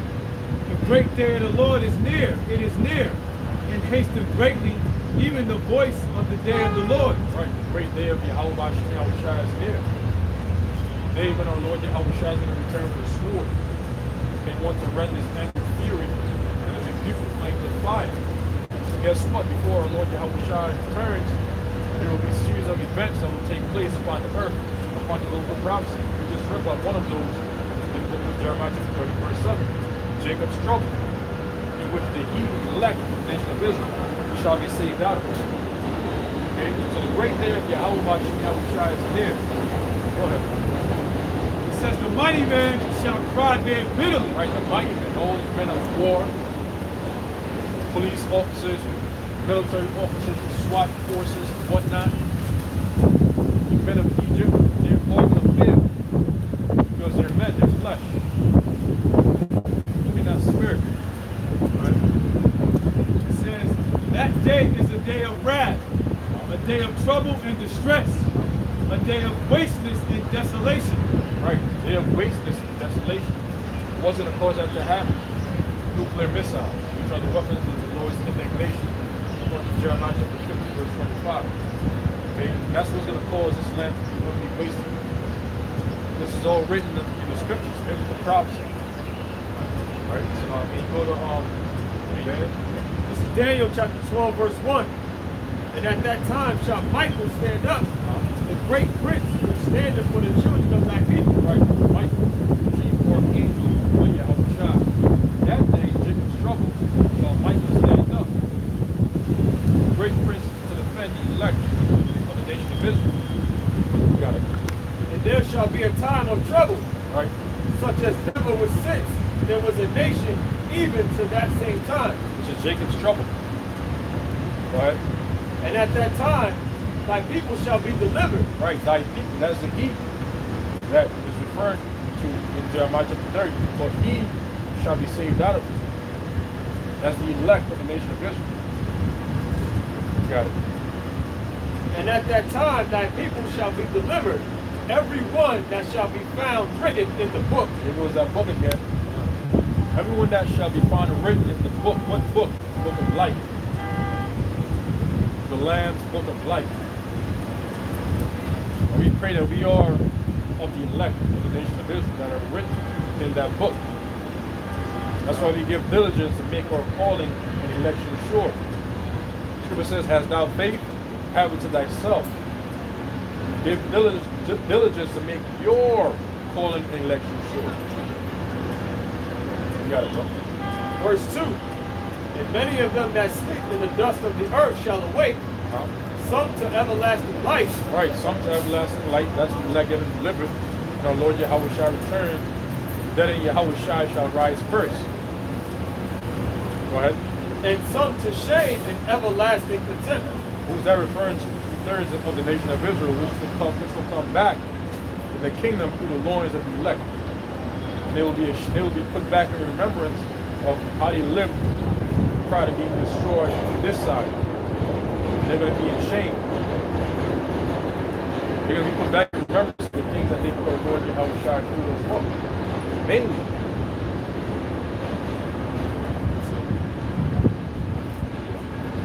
This is Zechariah 14 and 1. It says, "Behold, the day of the Lord cometh, and thy spoil shall be divided in the midst of thee. For I will gather all nations against Jerusalem to battle, and the city shall be taken, and the houses rifled, and the women ravished." And what does that remind me of? 2 Ezra chapter 16, verse 68. Okay, because there's actually an army of people coming after Jacob. Right? These are the first ones they come to get. You gotta remember when it goes back to that Yab, never forget CNN, you had all these people, doing like protests and stuff, but then at CNN you had, to get the Yab, they said, the New World Order, we getting this so-called black Hispanic Native Americans, man. So that's the goal. They want to get rid of these so-called black Hispanic Americans, man. Just like how Rome was besieged by the Roman army, and they had to flee, and Yahweh Shah warned them. That's the same trouble, but it's going to be 1,000 times worse. Just like the brothers are saying, you don't got that much time. So they're going to do it by violence. And that's what the brothers get. This is why we're warning you people, man. Okay, we're warning you people about the judgment that's getting ready to happen through the Lord's sword, okay, which is Esau Edom. All this technology, all this biological warfare is towards Jake. It's always been towards Jake. It says, and this is what's going to happen, because they're going to bring these German troops, and when these German troops, these foreign soldiers come over here, they always give, of course, people going after other nations, but their main goal is going to be coming after Jacob. This is why it says here, it says, "For I will gather all nations against Jerusalem to battle, and the city shall be taken, and the houses rifled, and the women ravished." That's not the purge. Staten Island. What they do, man? Your city was taken, man. They was in the projects. What happened? They cut the lights off. The soldiers came in, and what they doing to each door and Jacob Park, blowing their fucking brains out, man. That's the time, and that's the judgment of the Lord. See, Esau shows you what he's gonna do, and it's highly weird, the sorcery, what his future, what he's gonna do to Jacob, man. It says, real quick, it says, "And half the city shall go forth in captivity." What's that captivity that happens to children? Concentration camps, FEMA camps. They got FEMA camps out here. They just shut down like a month ago. I think they shut down like over 200 Walmarts in America, man.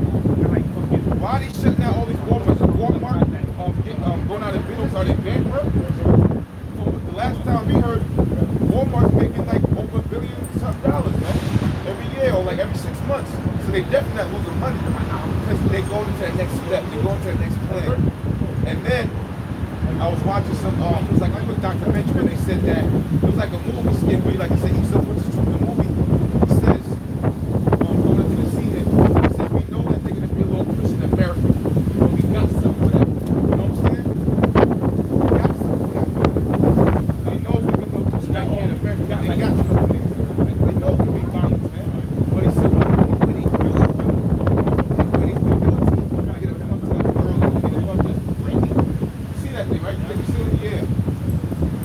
they know what time it is, man.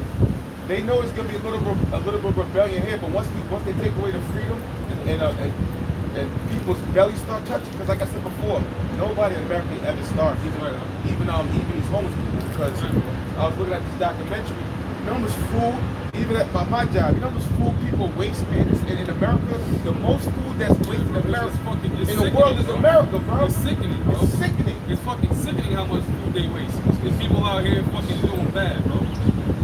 It's fucking ridiculous, bro. My job does that. Like literally, they'll order a whole, gourmet plate for like 12, 20 people. Right. They'll just pick at it and then throw the whole shit out, bro. Throw the whole thing out, man. And that's just like 1 week. But that's what they're getting ready to do, man. They're getting ready to, nobody in America's ever starved, and they know that.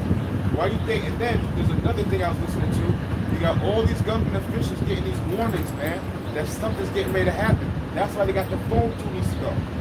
Because just like the priest was saying, they gotta push this thing. They gotta push this thing, man, because they're seeing way too many chariots, and the chariots are on their own zone, which is Yahweh Shai zone. So they battle with that, man. Okay? They know they have a certain amount of measurement time. You see the prophets getting hotter and hotter. They see the things going on, man. They see the believers, so they gotta make their moves soon, man. So that's why major things are getting ready to happen, most likely this summer, man. Keep it real. Because how long is the Lord gonna keep this thing going? Because really, these devils don't got that much time. They gotta bring in the new order. They have to. Which is really the new order is, just like the Lord said, by 2030, things are not gonna go down by 2030. They should already be in play by 2030. Meaning everybody should have to see it by 2030. So that process has to start earlier. You gotta go to algorithms, you gotta go to rebellion, certain things might not work the way it works. So you gotta start now, man.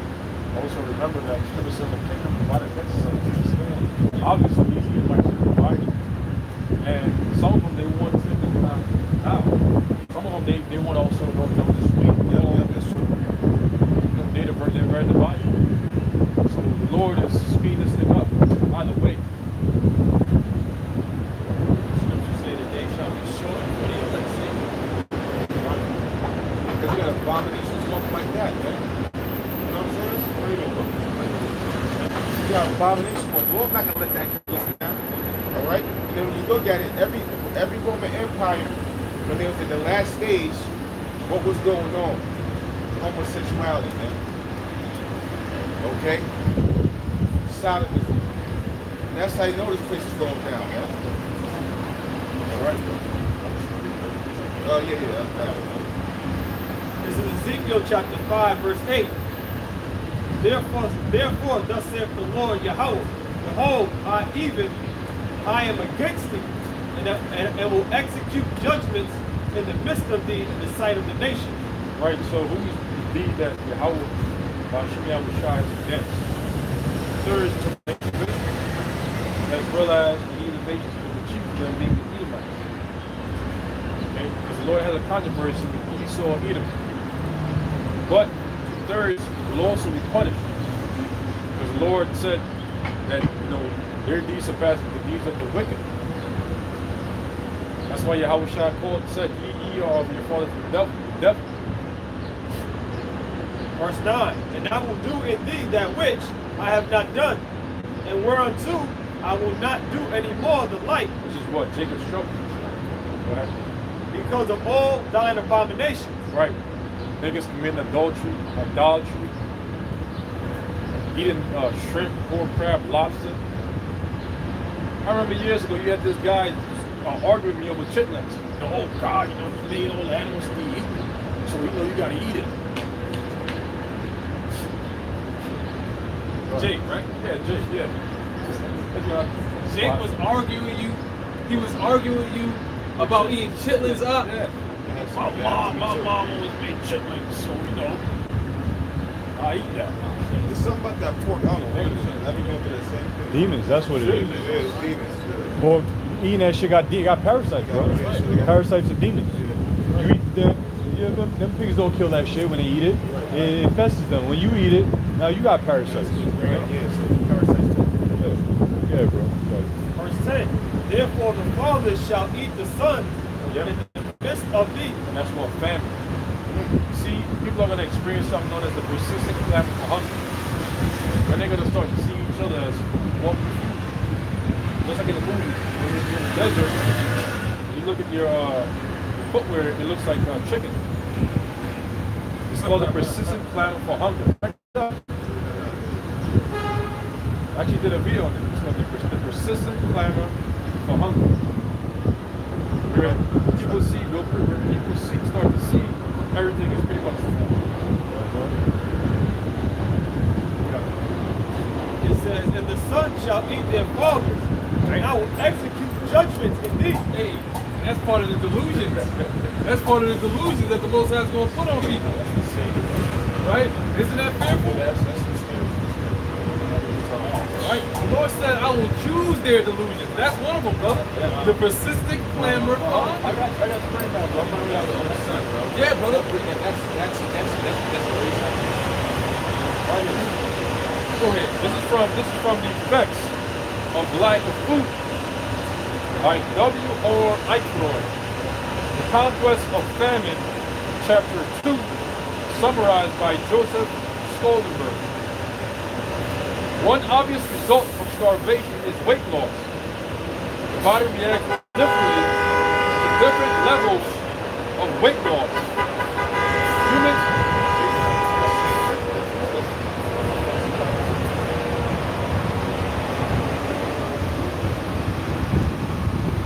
that again. Again, this is from The Effects of Lack of Food by W.R. Eichroyd, The Conquest of Famine, Chapter 2. One obvious result of starvation is weight loss. The body reacts differently to different levels of weight loss. Humans can relatively safely handle up to a 10% weight loss. The physical energy and fitness are not impaired at this point, but a strong sense of hunger is felt. How long is that? So I'll add to the starvation. It says, I'll read that more again. It says the body reacts differently to different levels of weight loss. Humans can relatively safely handle up to a 10% weight loss. Physical energy and fitness are not impaired at this point, but a strong sense of hunger is felt. So they're just pretty much saying that they could only go without eating food up to a certain point, a certain percentage. And then they pretty much define the length of time afterwards, which we'll go into. So it says, beyond this point, the body weakens and begins to adapt. The body weakens and begins to adapt itself in various ways.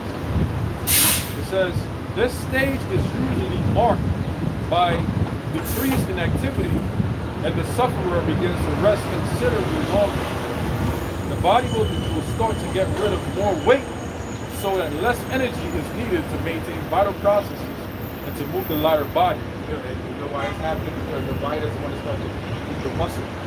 Because when you start, what it said before was when it said 10% of your energy or 10% of that weight loss can happen. After that 10%, your body's going to go into like a shock. Where now it's gonna have less energy. Because why? Because your the natural fat that you burn is like the heartbeat. That's stuff that you don't think about. The blood's going, that takes energy. You know what I'm saying? So your body's gonna have you not make more movement by resting, so you can worry about using the gas or whatever. It slows down. It slows down. Anything that wants to not use the muscle, once it starts to eat at the muscle, that's when you get to good, right? 20% of normal body weight is lost. The victim will move into a state of semi-starvation and is no longer capable of much at all. How much more that process when you have parasites in you? The parasites are more hungry than you are. Right, bro. Yeah. Right? You beat that, right? Yeah. These niggas out here They eating worse, pork, bro. shrimp, crab, lobster, with all kinds of parasites in them. Muscles, gland. Right, because it's not like they eat lawful, right? So how, see, that's the spirit. Yeah. That shows you that the Lord's going to torture you, man. Yeah. He going to torture you righteously so. causing you to die by famine, those parasites that's in you are going to eat you up from the inside out quicker than somebody that's actually following the Lord. Following, right? That's so true. the water Yahweh Bashim Yahushua for the dietary law. Hey, brother, that's beautiful you said that. Nah, it's beautiful you said that because that makes sense, bro.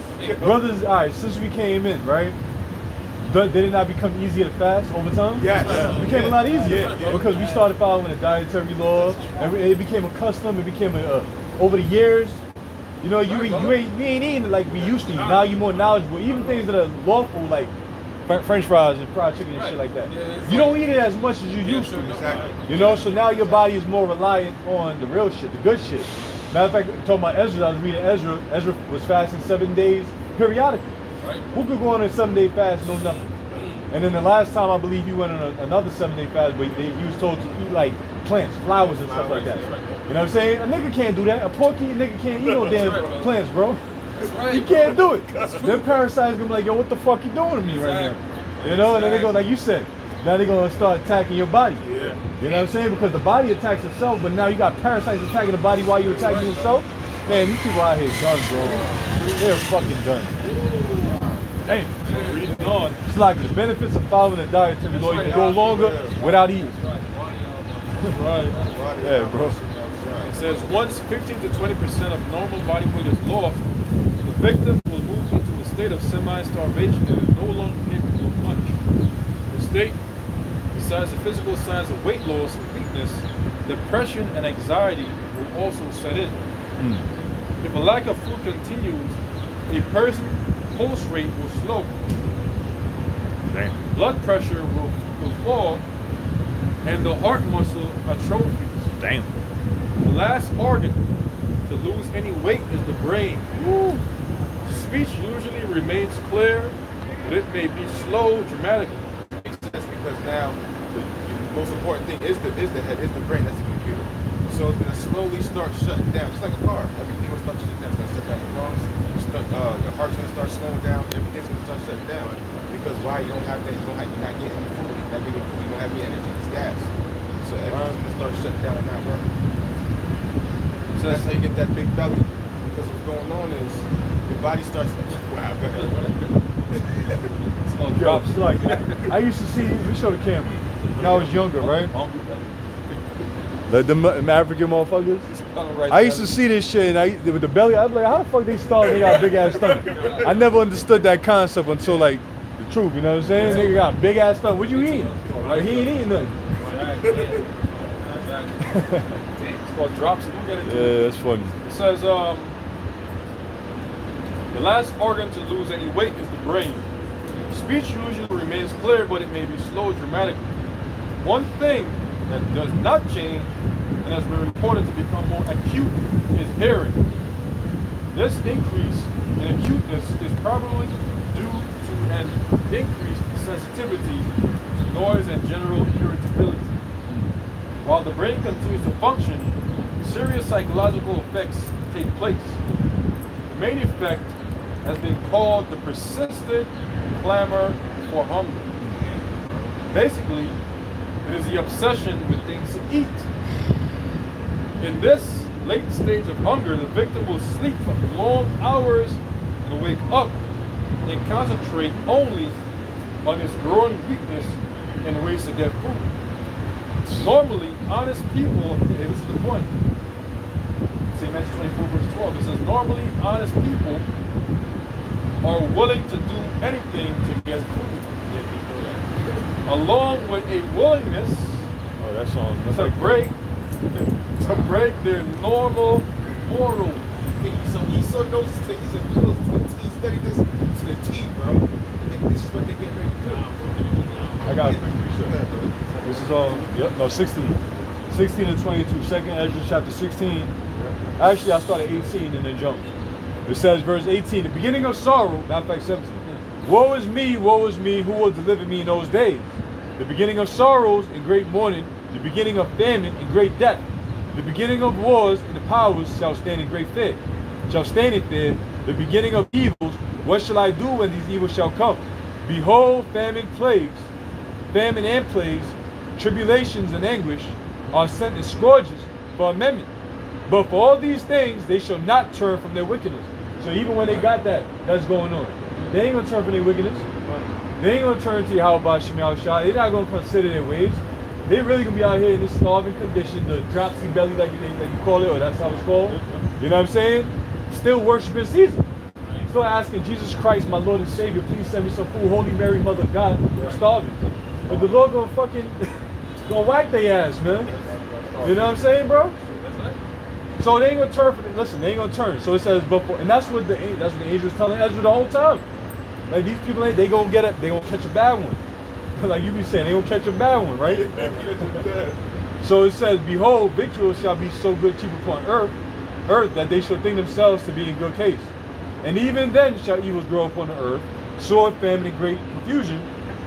Victuals meaning what? Food. Food is relatively still cheap as of now. But what's happening in the background is that evil is growing upon the earth. The famine is growing upon the earth. The sword is growing upon the earth. All these things are growing upon the earth until the Lord is ready to actually send the plagues on the earth, right? And make it actually do what they're going to do.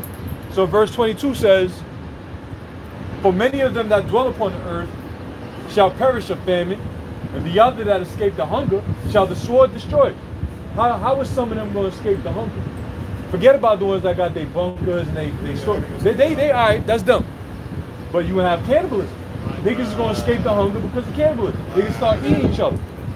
That's how a lot of people are going to escape the hunger because of cannibalism. They're going to revert to eating each other, which is all out in the scriptures. They happen many a time, man. It happened plenty of times during the like the scriptures call it, the desolation of my people Zion. You know, that's going to come back. Women are going to be stupid. Matter of fact, other bro Yak was telling me on our way down that a Jake woman, Eve, threw her damn baby in the oven. Sacrificed her baby to Molech, man. You know? Now, in the time of famine, there's going to be pit fires and all that shit's coming back, bro. And why is it? It's not far-fetched, because like you just read, the last part you just read, through desperation, right? Through that desperation gonna lead to illogical thinking, which is gonna make you rationalize why I should eat my sneakers. It makes sense. Let me eat my sneakers because this makes sense right now. It's something to put in my stomach. That's the kind of rationalization that people gonna do. This camera phone is gonna look like a damn, like a Klondike bar or something, man. You know, an ice cream sandwich. Now I'm hungry. You know, that thought is gonna start plaguing you, man. You know what I'm saying, bro? And then other people are gonna start looking like the cartoons. You know, you got the fat nigga that looked like a hamburger bun, and then the skinny nigga was a hot dog all the time. You know? Remember that in the book of Eli? Remember that's in the book of Eli when Eli told that lady, people took, we had more than we could, something along the lines of we had more than we needed or something like that. Yeah. Told her. Yeah. That's what it's gonna be out here. People gonna realize that we really have more than we need. That's true, bro.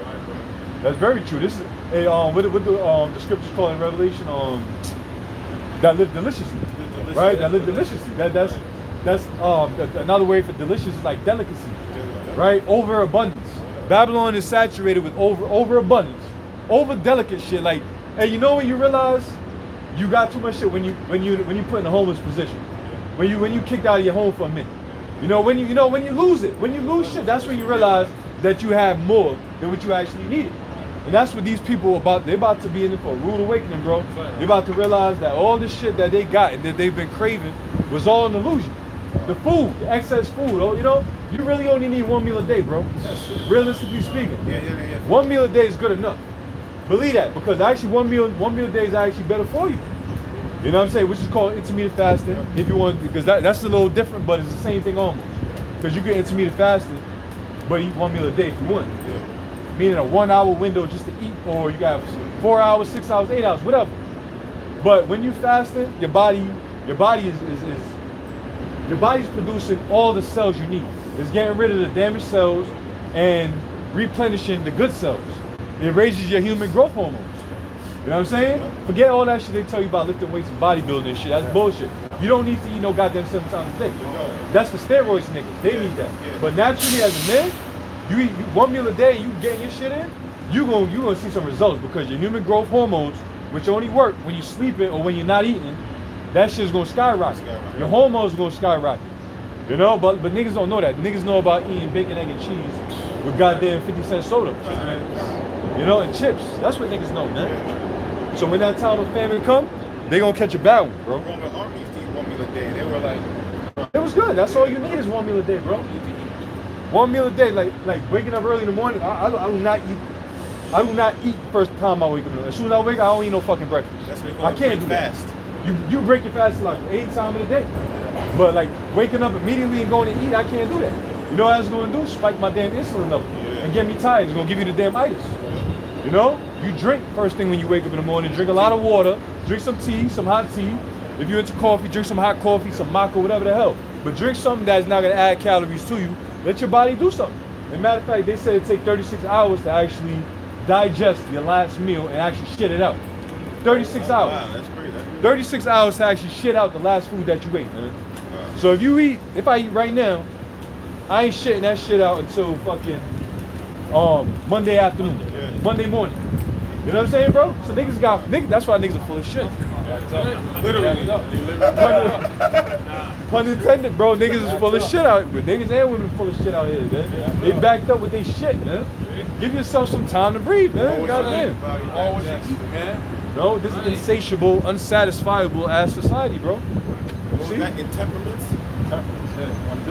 Undisciplined, man. Yeah, man. So again, I was reading, and then you go back to that. So back in 2nd Ezra 16:21.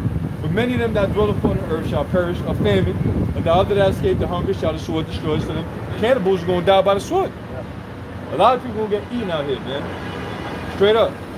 And the dead shall be cast out as dung. And there shall be no man to comfort them, but the earth shall be wasted, and the cities shall be cast down. You can go back in there. All right. This is back in the effects of lack of food. Conference of Famine, chapter 2 by Ike. It says, in this state, besides, well, kind of skip the board slide here. It says, once 15 to 20% of normal body weight is lost, the victim will move into a state of semi-starvation and is no longer capable of much. In this state, besides the physical signs of weight loss, weakness, depression, and empathy will also set in. Yeah, and another thing too, it's talking about body fat percentage loss, right? Yeah. People are way overweight out here, bro. Niggas' body fat percentage is way too damn high. I believe on average a male is supposed to be like around 15 to 20, right? Yeah. And 20 is a little too much. 12 is good. 12 is real good. That's athletic and shit like that. You know, anything below 10, you a little over the top right now. You entering into Mr. Physique, Mr. Olympia and shit like that. You know, 7 and 5 and all that shit is unhealthy. You know, but like 15% body fat, that's all right. Because you know what happens when your body fat fluctuates in that sense, when it fluctuates that goddamn low, it ain't ready. Losing body fat is a process. Your body got to get adjusted to this shit. But if you're losing weight that fast, your hormones is going to be shot. You know what I'm saying? You ever got dropped down so low in weight, bro, at body fat, that your hormones ain't the same. You can't sleep. The sex drive ain't that high and shit. You know what I'm saying? Because you're losing too much body fat. As a male, you got to have a certain amount of body fat. Women, your body fat's supposed to be higher than males. You know, you're supposed to be 20 up. Don't mean you're supposed to be fat, but you need the extra skin. You know, I ain't supposed to pull your skin like elastic like that. You know what I'm saying? Go ahead, bro. Your bones. Huh? Yeah, some meat in your bones. You know, thinking up.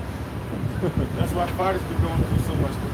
They lose weight unhealthy, man. Yeah. So they have to be seen by a doctor before a fight. Right. Because you lose a lot. The way you lose weight, it's supposed to be gradual, like what we're saying. Exactly. And that's why the fighters. And that's why the fighters that drop so fast, they body ain't ready for that shit. Yeah. But if they drop gradually and give themselves time, their body will get used to that movement. You know, the body weight and the moving fast and all of that. Yeah, bro. Yeah. It says normally honest people are willing to do anything to get food, along with a willingness to break their normal morals. People also become indifferent but the welfare of others. So is it far-fetched what the Bible saying? No. Because Esau, this one thing, the Lord said that he's wiser than Daniel, man. Esau studied these things. Then, it jogged my memory, there's a situation that happened where I think it was like these college students, but it was all Edomites. And they was flying over they happened to fly, it was a crash in like the Arctic or something like that. Do you know there was a movie that came out, and they did a documentary on them that they basically resorted to cannibalism? There's a movie that came out. I'm gonna try to find it and send it to y'all. But they basically resort to cannibalism, man. Being in that cold, man. All right. And what they were doing is the ones that was dying off by the cold, they was just eating them, man. All right. I think I know what you're talking about. Yeah, it was a famous movie that came out. And the survivors talking about how they. So it's not far-fetched. Esau, when Esau takes away the food, bro, this is why we don't have what Lord said he gonna be with us. All right? This is why nobody's gonna make it in America except the elected. It's gonna be bad out here, man. Like you watch all these movies that Esau got out, like besides the Book of Eli, what was the other one? The Purge, and then The Road. That's The Road. When I watch The Road, man, that gets me the spirit hard, man. Yeah, bro. Yo, because really you get shook up like, yo, this is really gonna happen. Like, oh shit. You have people hurting people for what? Literally want to eat you. People's going from house to house. That's how it's gonna be. You're gonna have to go to house, you know? You might run into a bunker with, you know what I'm saying, with good food. Then you might run into some bugged out people. And you wanna go, hold on, my God, this is so good. You know what I'm saying? They got food, like not knowing that they eat people, man, and it's gonna be like that. This is why you always say the Lord's gonna have to give us spiritual power in that time. We're gonna have to get help from the angels in that time, man. The Lord's gonna use the animals and the birds to, you know what I'm saying, to help us out, man. Because these people, and then think about it, they're gonna have the parasites plus the dab, and we know there's many ingredients in the dab, man. Okay. Now we went into one specific thing that they had. I don't want to say too much of it, but it was like that movie where like you cut off one head and many of them grow. It was actually a machine, like an AI, very very small, okay, that they have inside you, and the Esau was playing around with it. All right, and the thing is actually alive, man. The thing actually started when they looked at the peach tree. The thing, and they were like experimenting with it. The thing was actually multiplying and moving and stuff like that. That's what she was body, man. She was going over Jamie Foxx. All right. So great judgment's getting ready to happen. So about me saying that, imagine having a parasite in the gas, man. All those things that's in your body, these people are literally gonna turn into zombies, man. And then they have that. They said the Elamite dude that died, he said when they hit up a certain frequency for about a minute, and I watched it again, when they hit that certain frequency for a minute, it's going to unleash all those Mark Berg and all those other seed or whatever stuff that's in there. It's going to pop, man. Well, to your point, I see CDC put out something on the website. Y'all probably remember that. How to survive a zombie apocalypse. So they know it's going to get crazy. Why would the CDC have that? Why would the CDC have, just in case, because if you did it like that, just in case, these are the steps you have to take for a zombie apocalypse, man. Why would they put that there? You know?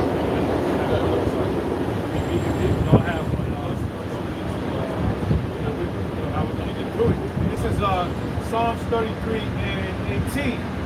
Behold, the eye of the Lord is upon them that fear him, upon them that hope in his mercy, to deliver their soul from death and to keep them alive in That's famine. the angels. The eyes of the Lord is talking about the angels. All right? The Lord's going to have angels protecting the elect. What? Read that again? It says to deliver their soul from death. To deliver our souls from death, man. That's why the Lord Daniel 21 says, I'm going to have to come down. It's going to be that bad, man. We're going to need the Lord. That's why you people think that we're out here in vain, that we're all crazy and bugged out, that we're wasting that time. But we're putting out that was money, so do it. We're putting out time, I'm just going to put it there. We're putting out time and effort, that's a spirit. We're putting out time and effort. Our money's in spiritually, man. Our money's in the heavens, man. While you people think that we're wasting our time doing what we're doing for the Lord, we're adding our spiritual bank account, man. All right? Every time we go to camp, every time we pray to the Lord, every time we believe in the Lord, man, we're adding the spiritual bank account, man. That the Lord's going to deliver us in that day. And to keep them alive in famine. See, the Lord says he's going to keep you alive in famine. You're going to eat, man. So but that's something we're not worried about. All right? We're not saying that some of us might not go 1 or 2 days without eating. The Lord will have to test you out. But we're not going to starve out here, man. The Lord said, what it's saying in the Apocrypha, I've never seen the righteous forsaken, man. It says, our soul waited for the Lord. He is our help and our shield. Yep. He's our help and our shield. Our soul waited for the Lord. Why? The Lord is our help and our shield, man. What does a shield do? The shield protects you from any type of killing instrument, man. All right? And what's the killing? Esau's a killing instrument. All this wicked, filthy sorcery and plans that he's planning to do on Jacob, he got the shield of Yahweh by Yahweh shot, man. That's why Yahweh shot said put on the whole armor. We're protected. Psalms 91. He that dwelleth in the secret place of the Most High shall abide in the shadow of the Almighty. What does abide mean, man? We're going to be chilling. We're going to be, let me say, we're going to be with the Lord, man. The Lord will be covering us, man. While all you people out here looking like, I mean, it's going to be a show. That's why the Lord said we're gonna see the fall of our enemies. 10,000 at that right, 1,000 at that left. The Lord said, what? None of it shall befall me, man. It says that destruction and famine thou shalt not. As the Lord also said, man shall not live by bread alone, but by every word that proceedeth out of the mouth of the heavenly Father Yahweh. He said, that's why the scripture says, wisdom and knowledge shall lead the stability of thy time. The wisdom and knowledge is what? Of the scriptures. The words of Yahweh about Yahweh. Who's the word of Yahweh? Yahweh. So he's that bread that we work equals to study. And it says what one is perfect. It's perfect. Now I'm gonna say that's trying to elect men leaders on the earth, but more so Yahweh God, because he left an example to the elect how to walk towards them that are without. It says to walk in wisdom towards them that are without. The word walk is to live. Walk in the spirit, live in the spirit, you shall not fulfill the lust of the flesh. So it's about living these scriptures. You have to be the part, not just look the part. More importantly, be the part. To the point about how famine, how bad it is to suffer from famine. This is Lamentations chapter 4, verse 9. They that be slain with the sword are better than they that be slain with hunger. That's the spirit. I was thinking about that, man. You're better off getting shot. You're better off getting hacked by machetes, man, than to die by famine, man. That's the major judgment. That's the worst judgment you can actually go through, man. And that's what the Lord's going to do to our people. Our first going to start with our people in Babylon, America, man. That's how much the Lord hates this place. The Lord can give you any judgment. He's going to give you a judgment of famine, bro. Yo, that's the worst death to have, man. For your body to eat towards to attack itself and eat itself, man. Yeah. The Lord has to hate you for that. I have a crazy disdain for you. But guess what? That's what the Lord been doing that, especially to our people, man, because they were wicked. And the Lord's gonna do that. And think about them famines back in the days. Okay, so for the Mordecai and all of that. All right, this famine is gonna top that. This famine is gonna be literally. We're gonna think like, yo, like we're gonna have major fear upon the Lord, man. Yeah. Because nobody's never seen this in front of their faces. We're gonna see people literally eating each other, man. Yeah. You can see people falling, people literally not waiting for them to die, like you know what I'm saying? You can be like little animals, like lions and other animals don't wait for them to die. I mean, tigers suffocate you, stuff like that. But certain animals, lions too. But certain animals, like hyenas, hyenas. Eat you while you're alive. They eat you while you're alive. That's what people gonna do. They're not gonna wait because why? You got the brother just read it, the insatiable craving to eat. You know Esau, he loves blood. People's gonna be eaten alive, man. Yeah, Slocky, bro. Like that one Benjamite from my last job. Oh yeah. Remember? Yep. That one Benjamite, I was talking to him. Yep. About, you saw my family. So this dude was pretty much there saying, he was eating at the same time too. And I was intermittent fasting. Just chilling on the job at lunch break. This nigga, you telling me if you starving, you're not gonna chicken all over his lip, eat another person? I'm like, nah, I ain't eating another person, bro. You're like, hell yeah, I'm eating another person. I was like, all right, we gonna see. Matter of fact, I was like, I'm gonna put your word on that. I know you are. You know, did a video of that nigga. Remind me of a scene from The Walking Dead. Remember when he was eating the Jake? Yeah. I don't know if y'all remember, they was roasting his leg and the nigga was like, tainted meat. Nigga was, They had a lot of those. They had a lot of those cameras. Just start talking about it. Watch that again. Yeah. The early episodes is good. So is it this more than that, bro?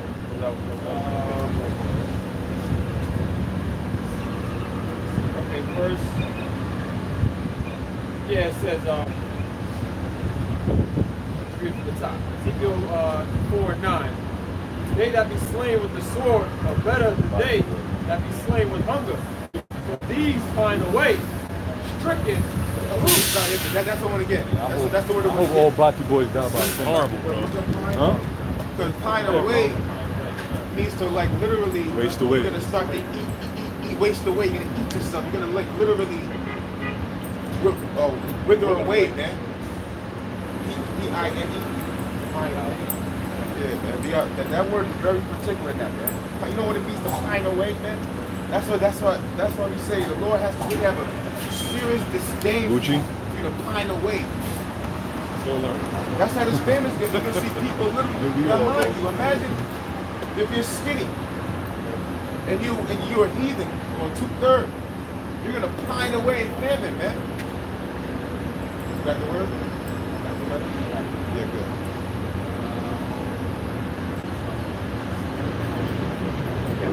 This is the word pine.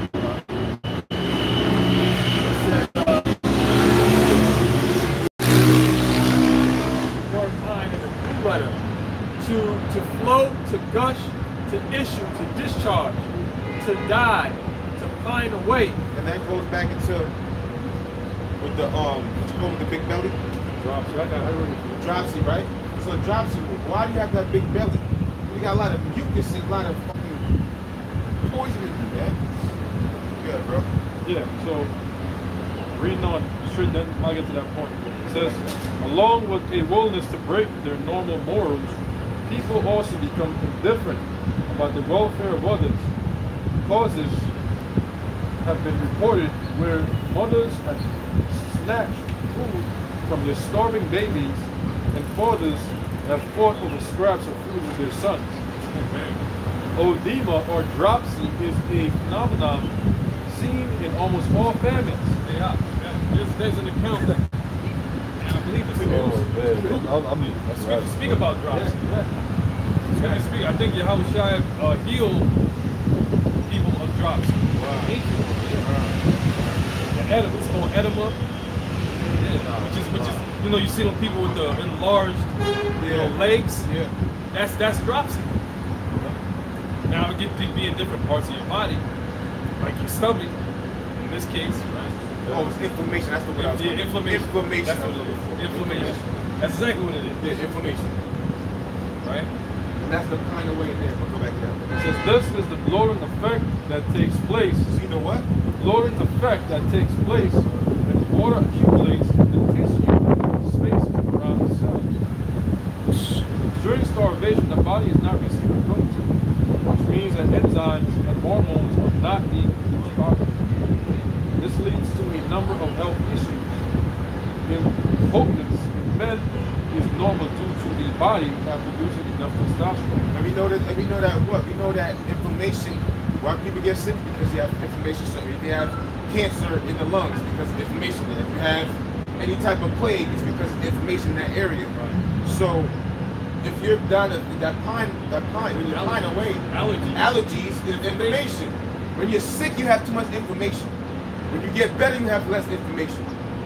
So when you pine away, that's basically when people starve, they don't have inflammation. That's the thing that brothers talk about, the big belly. So people dropsy. People gonna be looking crazy out here, man. You're literally gonna be pop. He's literally gonna pop, man. And all the big, fat people in Babylon, they're going to be the biggest targets. They're going to have the biggest targets on their backs because a lot of people are going to be starving. Hey, we got to find a fat one effort. Real fat. Yeah, man. It's coming back. People's gonna get literally gonna be bonfires and people roasting people. Don't think, hey, we heard out of Alex Jones now. He said, yo, if it comes down to me and my family, my neighbor, I'm going to eat my neighbor. And he was dead serious, bro. He wasn't laughing at all. Yeah, that's funny, bro. I'm sorry, I can't help it but to fucking laugh, bro. I can't help it but to laugh, bro. But this is what people think about now while they're living deliciously. You feel what I'm saying? This is how people talking now. What's gonna happen when you eat for 2 days, 3 days, 4 days, bro? The parasites gonna be going crazy. Yo, bro. And guess what? The elector's gonna be saying, brother, think of how it shine. The body of how much when we see the madness is going on out here, man. We can be thanking the Lord. So all y'all people that think we're bugging and it's not time doing what we're doing, we gonna see who gets the last laugh, man. Not to mention, we're gonna have wild animals. Tigers. You see how big, how long dogs this tiger are. You see the lion ripping the neck apart. So it's gonna be real bad, man. They're gonna be hungry. And there's a lot of bears out here too. Yeah, but you know bears come like 35 miles per hour in climb trees. Bears are huge ass dogs, bro. They're monster dogs. A bear wolves are out here. Don't think cougars, panthers, hyenas are out here. You got don't think people don't own hyenas and these Edomites and people in Arizona. Shit, Jake got exotic animals too.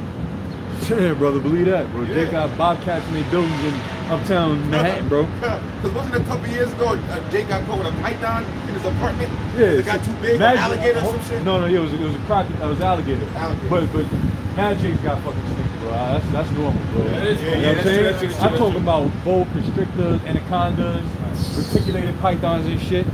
Puerto Rican day free. You see, you come out with big ass fucking snakes and stuff. Come on, bro. There's a documentary called Eaten Alive. You got these Edomites. He went to the Amazon rainforest and he basically tried to test the experience of being eaten alive by an idiot constrictor. Now, during his recordings, it was somewhere in the rainforest that the camera during the night discovered a giant snake. Now, I've never seen a giant, a green anaconda as big as I've seen in that clip. You know, because South America is known for having a lot of green anacondas. Yeah. Now, they eat a lot of what is called a capybara. Yeah, capybara. Yeah, right? Like a big rodent. A big rodent, right? Yeah. Oh, yeah. And the biggest green anacondas or the females, they roll like this big.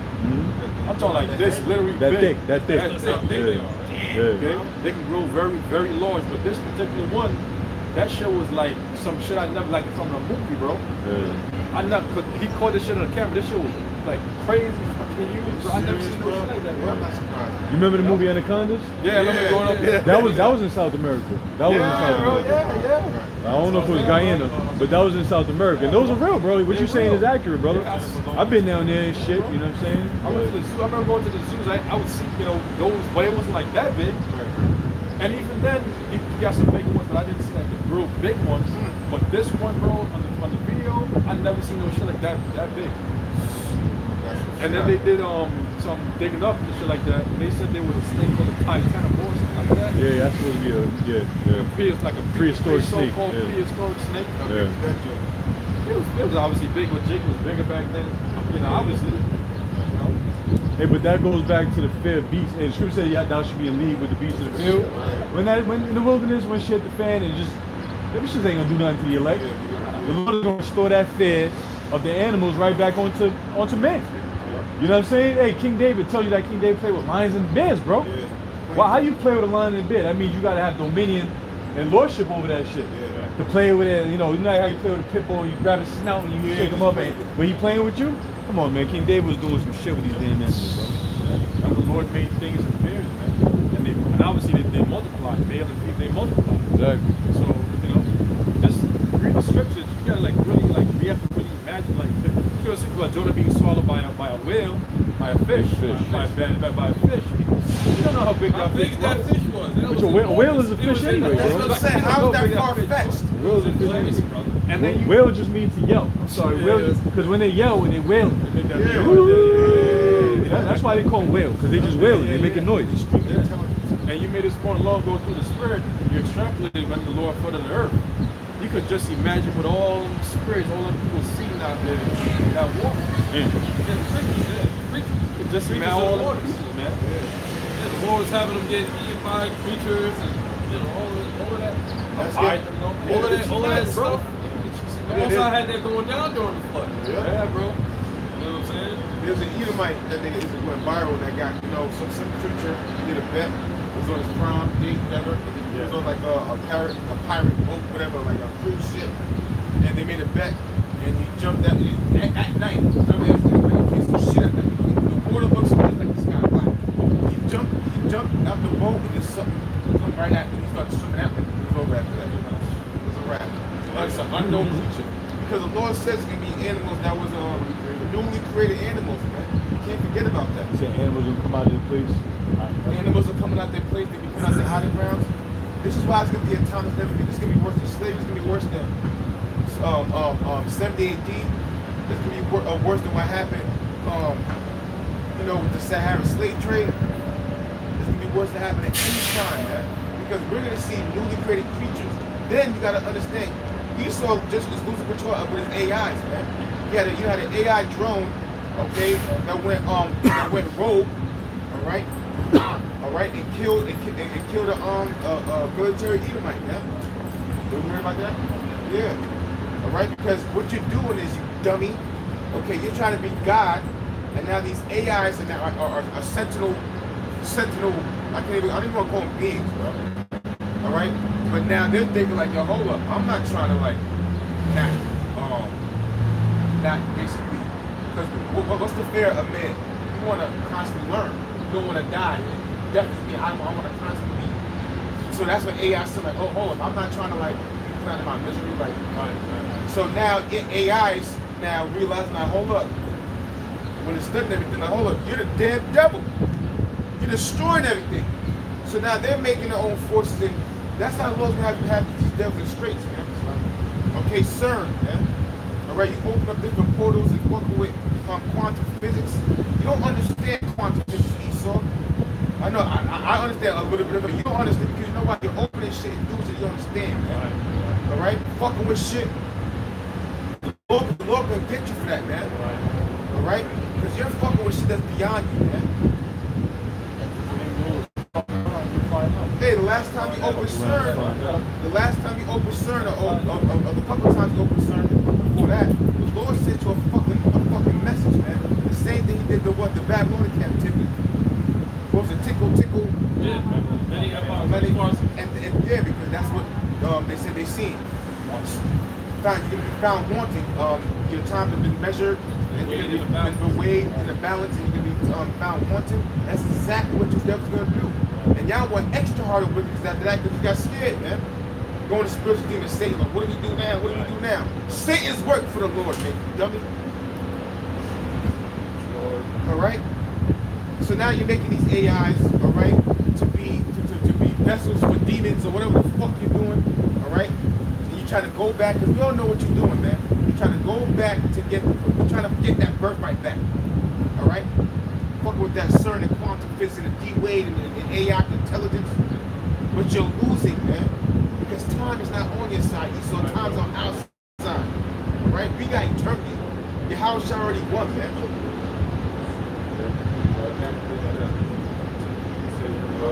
Job chapter 5 and 22. Yep. At destruction and famine thou shalt laugh, neither shalt thou be afraid of the beasts of the earth. Yeah, you're not going to be afraid of the beasts of the earth, man. All right? We're going to be in league with the beasts of the earth. The Lord's going to give us that. We're going to go back to that first estate, how it was, man. The Lord's going to have an actual covering over us, the angels. All right? And plus, the animals can see if you're wicked or not, man. You ever see? You ever go up to a dog? All right, and either dog fuck with you or don't fuck with you. Or the dog will have somebody come and go and grab that person. Honestly, it depends on the owner.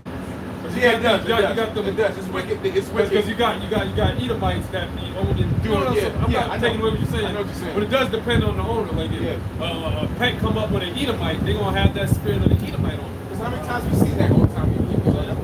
Because you know, brother, we know what Job said about the Edomites and how he didn't even want them around the flocks of his dogs. You know, Esau is perverse, man. When we're talking about the animals that's going to be in the animals going to keep game for wicked. The animals know if you're righteous and not righteous. The animals know if you're wicked or not. Well, the scripture say Spirit is the men, keep the wild beasts. The spirit on those animals are designated to destroy the wicked. At the end of the day, you know what I'm saying? The Lord will stick an animal if you're going off. Yeah. If you do something that you go off the side of the Lord will have a pit bull bite you in your ass. You know what I'm saying? Like real talk. And then you wonder why. You read Surah 39. You read Surah 39 like, damn, Lord. Well, nigga, check yourself, man. Check yourself. Check yourself before you wreck yourself. That's true. Yeah, bro. It can be twofold, but yeah, you got it. What you're saying is accurate. Right, you say that you also understand it too, which is true. You know what I'm saying? Animals can read spirits. They can read spirits. Now, depending on who their owner is, when you got certain animals, you got, pets or whatever, we've had it happen to us. You know what I'm saying? Some Edomite chick walked by, and the dog just was just leaning up against brothers, man. Yeah. They didn't want to go nowhere. With that, crying for help. Yeah, like pretty much as a sign for like, yo, man, I don't want to be with this motherfucker right here. Look back and it's like your help type shit. Yeah, Like, it's crazy, bro. I've seen, bro. So hey, man. Listen, the Lord knows, the animals knows that we belong, that they belong to us, man. They know that we're the rightful owners of them, man. Right? That's why you go to Romans 8, the chapter says the creature's grown up, the creature's grown up. Yeah. All right? Exactly. Matter of fact, let's get that real quick. Go back and read that. Yeah. Verse 22 again. At destruction and famine thou shalt laugh, neither shalt thou be afraid of the beasts of the earth. Verse 23. For thou shalt be in league with the stones of the field. So we don't have to be in the wilderness, man. Some of us, most of us probably gonna be in the wilderness. All right? But we can be in league with the field. We're not gonna have to worry about oh my gosh, the animal gonna eat me. Right. You're not gonna have to worry about food. Right. The Lord's gonna send animals to come. Listen, like I didn't want to go into too much, but I had like a dream years before I came to this truth, and I was in a cave hiding from, you know what I'm saying? A bear cave, you know what I'm saying? So at the end of the day, you're not gonna be scared of the animal, you know? Look at Daniel and Lion. Right, bro. Perfect example. The Lord shut the lions out. But what happened with those other wicked soldiers when they went up in that lion? You know what I'm saying? They got devoured. Right. Because there was a special anointing of Daniel, and the Lord had the angel close the animals' mouth. The Lord's gonna have angels around us, but the animals gonna automatically fear us, man. Because we're gonna have that powerful presence about us and angels around us. That's how it's gonna be. It says, and the beasts of the field shall be at peace with thee. See, the beasts of the field are gonna be at peace with us, man. Who knows how the Lord might have it done? Might have Esau chasing you down. Next thing you know, the bears might come out, fuck them up, and you start getting split of pounds, fuck them up. The Lord is, there's no searching of his understanding. His understanding, brother. That's right. All right, the language. You know, we see the amazing things in this side with animals. Esau used animals to be part of the wicked warfare. How much more for the elect? And we care for our animals. This is Romans chapter 8, verse 19. For the earnest expectation of the creature waited for the manifestation of the Son of the Most High. Go to like 14. Romans 8:14. For as many are saved by the Spirit of the Most High, they are the sons of the Most High. All right, and see, this is the thing, man. To be a son of the Most High is not going to be no thing. We're talking about the one that made all things, right? Which is Yahweh and Yahweh made him. The one that made all things, which is Yahweh Shai, right? His Father created all things, man. He created everything. Everything that's in existence, and that's where he's going to call us his son. Come on, man. Yeah, bro. Verse 15, for ye have not received the spirit of bondage again to fear, but ye have received the spirit of adoption, whereby we cry, Abba, Father. The Spirit itself bears witness with our spirit. And that's how we don't judge by color. It's a spiritual thing, man. It's not a black thing, it's not a white thing. We go by the spirit. Alright? Because while we know about the diaspora, we know dicks is coming looking like all different type of shit. So what? Going back to you, kind of like going to you today, man. Right? Gold cap and all that. Right, this is talking about the diaspora. We're not going to be sitting down with heathens in the kingdom. Right. We're not, bro. Right? This is talking about, when it's talking about adoption, it's talking about what? In order to be adopted, you have to be a son at one time, man. Alright? Adopted back. We're going to be the sons of the living power, man. For the Spirit itself bears witness that thou spirit that we are the children of the Most High. When you put that word children right there, really sons. Alright? We're the sons of the Most High. People don't see it. Yeah, y'all hear us talking about it all the time. And we gotta say the same thing every week. You gotta say nothing's happening. You gotta talk like you're gods, you're not gods. You know? But the people gonna see the manifestation of this, the manifestation of the sons of the living power, man. We even have grown ourselves, man. Alright? Weak ass bodies. Alright? Yeah, we try to get our bodies to our best ability, but we know these bodies ain't shit, man. Every time I get cut, I look this up more. Like, I'm like, yo, this body's fucking. It's not. I see why this body's no good, bro. Like, I can't be in this body. You feel what I'm saying? Like, a simple shit like stone. We should be able to break that. We're the sons of living power. But we know why we got the situation. We have everlasting life in these bodies. We don't have any power in these bodies, man. Okay? These bodies are too defiled. Verse 17. And if children, then heirs. Then heirs. So if sons, then heirs. That's why there's a big uproar of what we're saying of the world. That's why we're so popular this, man.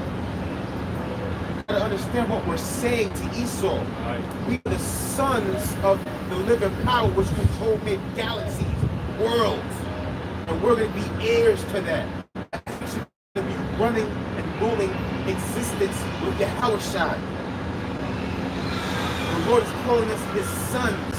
And all these nations are mad that they're not sons. We are the ones that the Lord chose, man. The Lord said he did what? He put by Esau. That's like the 5th chapter. And if children, then heirs. Heirs of the Most High. Heirs of what? Heirs of the Most High. What does the Most High own? Everything. Things seen and unseen.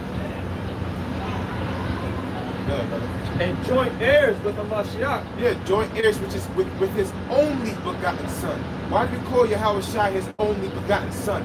Because Yahweh Shai was created by the Father himself, right? Nobody else can have that stature and say that. Because everybody else was made by Yahweh Shai after that. The angels, Satan, everybody. The only one that was created by the hand of the living Father is Yahweh Shai. The anointed one, man. He's the only begotten of the Father. That's why y'all people gonna get bodied out here, man. Now put respect on Yahweh Shai's name. You know why? Because he came out as a man that you have no respect, but you gonna get the respect. But watch. Good, bro. And joint heirs with the Mashiach. Joint heirs, that's a privilege. So why do Yahweh Shai, man? Because Yahweh Shai didn't have to do that. But the why do Yahweh for having that, for calling the shots like that? Because the Lord could have had it done any other way, but he did it like this. Now we now going to be joint heirs with Yahweh Shai for doing the work, and you know, we're experiencing this hell of a world, man. If so be that we suffer with him. See? Came down here just like Yahweh Shai. Philippians said that it behooved him to come in flesh. You see? He said that when he find it not robbery with God, okay, to come down and come out the form of a man, but who did you do it? Why? So his brothers can attain it, man.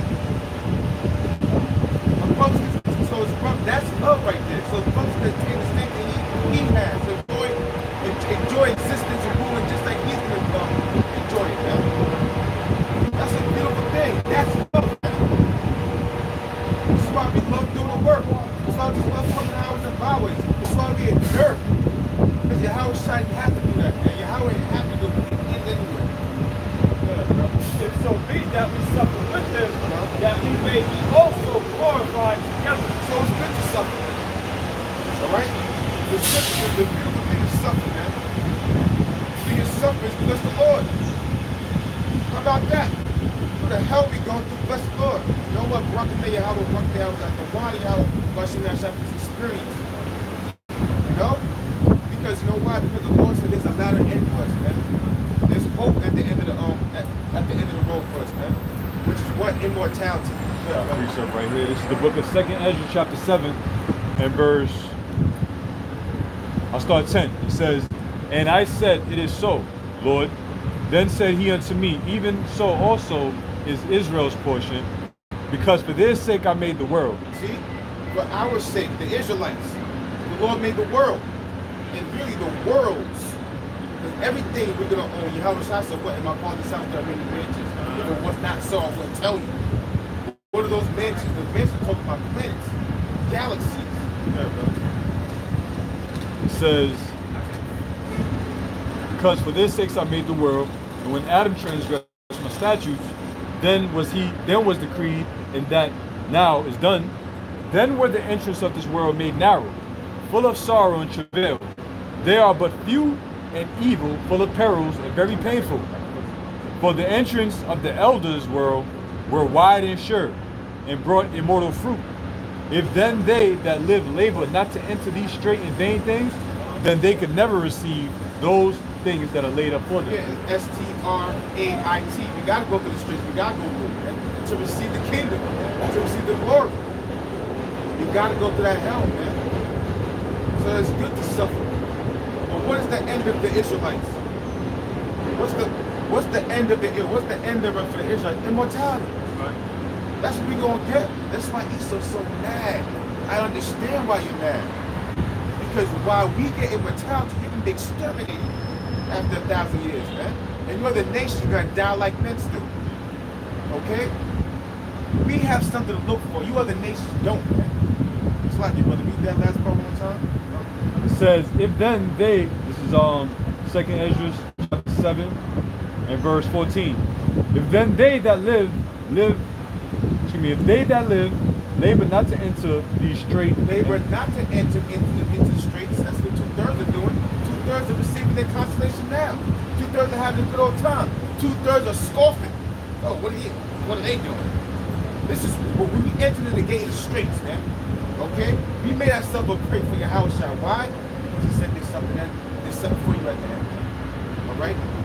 Okay. It says, "If then they that live labor not to enter these straight and vain things, they can never receive those that are laid up for them." See? So you can never receive those things which are laid up for you. Don't enter the straits. You gotta put yourself in a position of difficulty, man. Alright? And to enter into glory. That's what being a man is about. Yeah, that's why Adam had to go off. In order for the narrow gate for the straight gate to be the only entrance. Because it was wide. At some point it would have been wide, right? At one point it would have been wide, and for any and everybody, all Israelites could just walk through, but the Lord made it a straight and narrow path, which is really the test. Right? I mean, how can somebody prove themselves to you if you never test them? Like, answer that question. That makes so much sense. How can somebody say, I'm proving myself to you? But if they ain't getting fucking tested. The only way to prove yourself is to get tested, in case you didn't fucking realize. I mean, I'm sure we all realize that here, right? The Lord tests us daily. And huh? Exactly, bro. And then, when you want to get tested, matter of fact, King David said that. He said, "Try the reins of my heart." Why? To see what he's made out of. And that's really a manly thing. Like, a man want to be tested. Right. We accept challenges, you know what I'm saying? We deal with the challenges that Yahweh Shai throws at us, because we want to be better. That's it. We just want to be better. Right? So, hey, that's what the Lord, that's the Lord, the elect state of mind is to always want to be better. You know, the challenges, we don't run from fucking challenges. Like, oh, no, Lord, take it from me. No. Yahweh Shah didn't even do that. Yahweh Shah, well, the Lord asked, but the Lord didn't do it. And what the Lord do instead? He just built them up for the task. You know, so Yahweh Shah, exactly, be a man and take it. The Lord knew it. But you know, like Yaakov, I was talking with Yaakov, he was like, you know, he take that story as like, even show like this, even though the Lord kind of left that to show us that, yo, it's all right to be afraid sometimes, but trust in the Most High at the end of the day. But trust in Yahweh Shem Yahweh Shai at the end of the day. You know what I'm saying? Because it is going to be a fearful time, but then you know what? Trust in the Lord. Through fear, we persuade men. Through the fear of the Most High, we persuade men. So you're supposed to fear. You're supposed to fear who? Yahweh Shem Yahweh Shai. You think Yahweh Shai, when he made that statement, Lord, take that cup from me, he was scared of the Romans? He wasn't scared of the fucking Romans. He wasn't scared of the Edomites. He wasn't scared of nothing. He was the Most High's fear. The Father's fear. Because that was the burden of all Israel on his shoulders. The Lord, man, the Lord, when he died on the cross, bro, that pressure, the intense feeling that he felt was the sins of all Israel, bro. If you get your ass whooped for your sins, right? That's your ass whooping. That's your sin. Now imagine your ass whooping every Israelite sin on this earth, bro. Tell me that ain't gonna hurt, man. And Israel's like it's the same to see. Israel is saying this, bro. Yeah, bring it up. Book of Job. This is no joke. So this is the book of Job, chapter 6, verse 2. Oh, that my grief were thoroughly weighted, and my calamity laid in the balances together. For now it would be heavier than the sand of the sea. Look at that. That ties right into what you just said. Because Israel is the sand of the sea, and which cannot be numbered or measured. Imagine the weight of the sand of the sea. You can't weigh that. There's no scale that can weigh that. You know? So imagine Israel being in the sand of the sea, which we're likened to the sand of the sea. Go ahead. So for now it would be heavier than the sand of the sea. Therefore my words were swallowed up. Yeah, man. So yeah. So hey, Isaiah 54 about the Lord. It tells you about he have took on the sorrow of many. You know, he was a man acquainted with grief. Isaiah 53. Salakia. Isaiah 53. He was a man acquainted with grief, a man of many sorrows, bro. Why is that? Because he took on all the sins of the nation of Israel, bro. You know, that Israel might be saved, and that's why scriptures say that they shall they gonna mourn. When they see when everybody see the Lord, when all Israelites see the Lord, every Israelite's gonna mourn. But that's why Israelites, 2/3 they're gonna be ashamed, everlasting shame, which is a long period, not forever or everlasting in the word itself, but like a long period of time, because RuPaul's gonna be crying because of what the Lord did for him. You know, all these weirdos out here is gonna be crying for what the Lord did for them. You know, in a sad, remorseful state of mind because of what they did, and they wanted to fucking have Esau as their God, but now they realize, Yahweh Shah, you did this for me to adopt me back to the Most High. Come on, son. What more can you ask for, B? You know what I mean? But that was it, right, bro? That was 3 seconds. Get it back, bro. This is back to Romans 8:18. For I reckon that the sufferings of this present time are not worthy to be compared with the glory which shall be revealed in us. Yeah, with the glory that shall be revealed in us. That's why we don't realize. All right? That we're the sons of the living power, and the animals gonna do that too. All right? More will we be able to elect. Go to 1 Corinthians. Let's start with 2 Corinthians chapter 4, verse 17. For a light affliction, I think that's on 16, which cause we faint not, but though our outward man perish, yet the inward man is renewed day by day. Yeah, that's the spirit. That's what counts. The outwardly doesn't count. Why? Because it perishes away. This is change, right? But what really counts? The spirit. All right? The spirit, what counts? And that's what we're building on. We're building our spirit. What the word of how shine. Because that's what's going to sustain the day. Okay? For our light affliction, which is but for a moment. Yeah, this is light affliction but for a moment. Why? Because we are going to be immortal, man. We're going to live forever. That's the promises that was given to the so-called Black Mexican Americans. And we received that. All right? The Lord didn't come to die for all nations. The Lord came to die for these people here so they can be immortal, man. And how we can be immortal? Because we're never going to go off again. We're never going to sin again. Perfect, righteous people can never go off. And guess what? The nation's going to go off, and Esau's wicked. So, of course, by default, we're going to be gods, and everybody's going down like men. Yeah. Or a light affliction, which is but for a moment. But for a moment, because by Yahweh Shai said, I see Satan fall like lightning. This whole society is getting ready to be destroyed. Right before you people's eyes, man. Alright? And there's going to be a new war order. That new war order is going to be when Yahweh Shai comes back to the angels. Alright? And the Heavenly Father put his Son in his rightful place, which is what? Ruler over the earth. Good. Working for us a far more exceeding and eternal weight, glory. Yeah, because when Yahweh Shai comes back, we can see Yahweh Shai as he is. And guess what? We're going to be just like Yahweh Shai, man. People, we don't know what Yahweh Shai is going to be. Listen, man.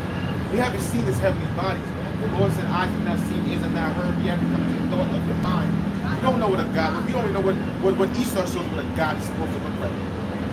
Alright? We're going to be looking just like Yahweh Shai. Yahweh Shai looks just like the Heavenly Father. So think about that for a second. It's like Apostle Hall said, it would be many Yahwehs. Right? Why? Because we'll be perfect, man. So he's going to call his sons again. Yeah, bro. While we look not at the things which are seen, but at the things which are seen. While we look not at the things which are seen, but at the things which are not seen. For the things which are seen are temporal, but the things which are not seen are eternal. Right, the things that are not seen are eternal. We know that. Alright? Because why the Lord gives the eyes to see. Because it's something over we be up there elect. Alright? The Lord said that what we go to 2 Ezra, I think the 6th, I think the 5th chapter, 6th chapter said that what the elect has gathered faith for treasure. You see? And Lord willing, we be of those men that gathers faith for treasure. We're going to see that in the times of Jacob's trouble. Alright? Because faith is, people think faith in Yahweh Bashi outside is nothing. People going to see how powerful faith is, right? Faith has power. Right. Yeah, that's why the scripture like the kingdom of heaven, not the treasure that is hidden in the field. The field is the world. Treasure represents knowledge, the scriptures. When the Lord said the kingdom of heaven is within you. We have power right now because none of these people understand the scriptures. That's right. Not even Israelites that's supposed to be the truth understand scriptures, right? That's right. But we have the truth. The Lord opened up our minds so we can understand it. And not only understand it, we can see it, we can feel it, we can taste it. These dudes are not, the reason why these dudes are not prophesying because they don't see it, bro. They don't see America being destroyed. You wouldn't build a kingdom here if you know it's going to be destroyed tomorrow. Nobody in the right state of mind will build or be destroyed. The reason why these other groups are doing that and built there is because they don't see this place being destroyed. They're just mockingbirds, bro. That's what real life men are. They're carnal men. All they want is vainglory. That's it. Right? I don't know if you're in it for the money, some in it for the bitches, some in it for this, some in it for that. But you're not it, man. You don't believe. If you're a cop and you're in this truth, you don't believe. I don't give a damn what you say. Once you come to this truth, you're a fucking cop. Alright? You're a clown, man, and you're not in this truth. Yo, I'm supposed to be a correction officer, bro. You know what I said? I was the Apostle Hall said, I said to hell with that job. My family talks shit to me about that. Now you do have secret disciples too. Now those in these certain positions, what they believe. You know, so you can't debate that. But you're right.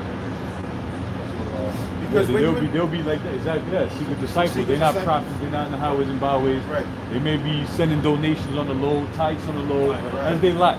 But overall, what the brother's saying is that you gotta forsake this world at some point. Right. Exactly. Everybody's gonna have to make a choice, man. You want to work, and the Lord put you in that predicament to see what kind of character you have, man. Are you gonna fold in the pressure of your people? Are you gonna fold in the pressure of the world like you want a house, you want a car, you want to fuck all that, man? Because I know the greater end of it, man. People gonna laugh and say, oh, that.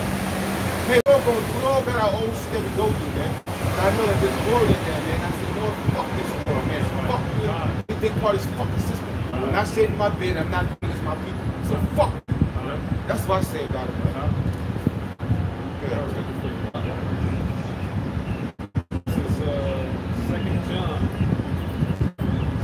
John chapter 2, verse 8 and 9. It says, look to yourselves that we lose not those things which we have wrought, but that we receive a full reward. Yeah, we're going to receive a full reward, man. See, we see, another word for prophecy is what? See is vision.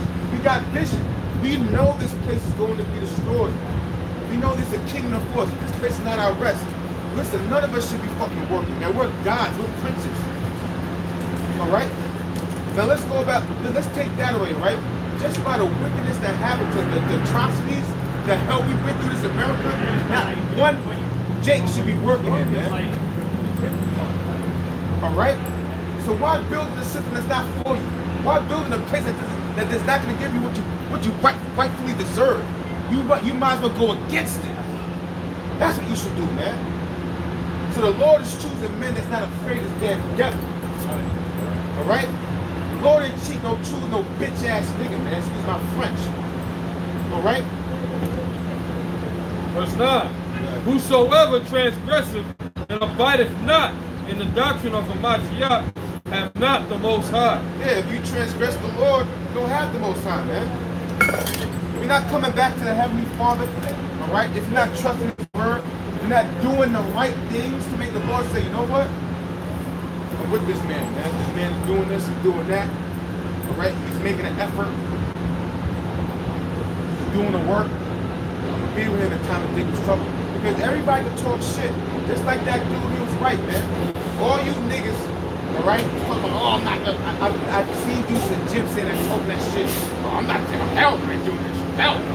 Hell no. What? 2 months later, yo, you got that, baby? Yeah, man, I had to, man. I got a family to feed, man. You got it? Nope. Dictate, I'm good. You know what I'm saying? That's gonna be the same thing going down Jacob's trouble, man. When they bring about that MOTP. All you people that were saying not gonna take it, because you go to certain people like, I'm not taking it. I'm like, yes you are. Why? Because you don't have your house shine. You don't have your house. If you don't know who the Lord is, you gotta take it.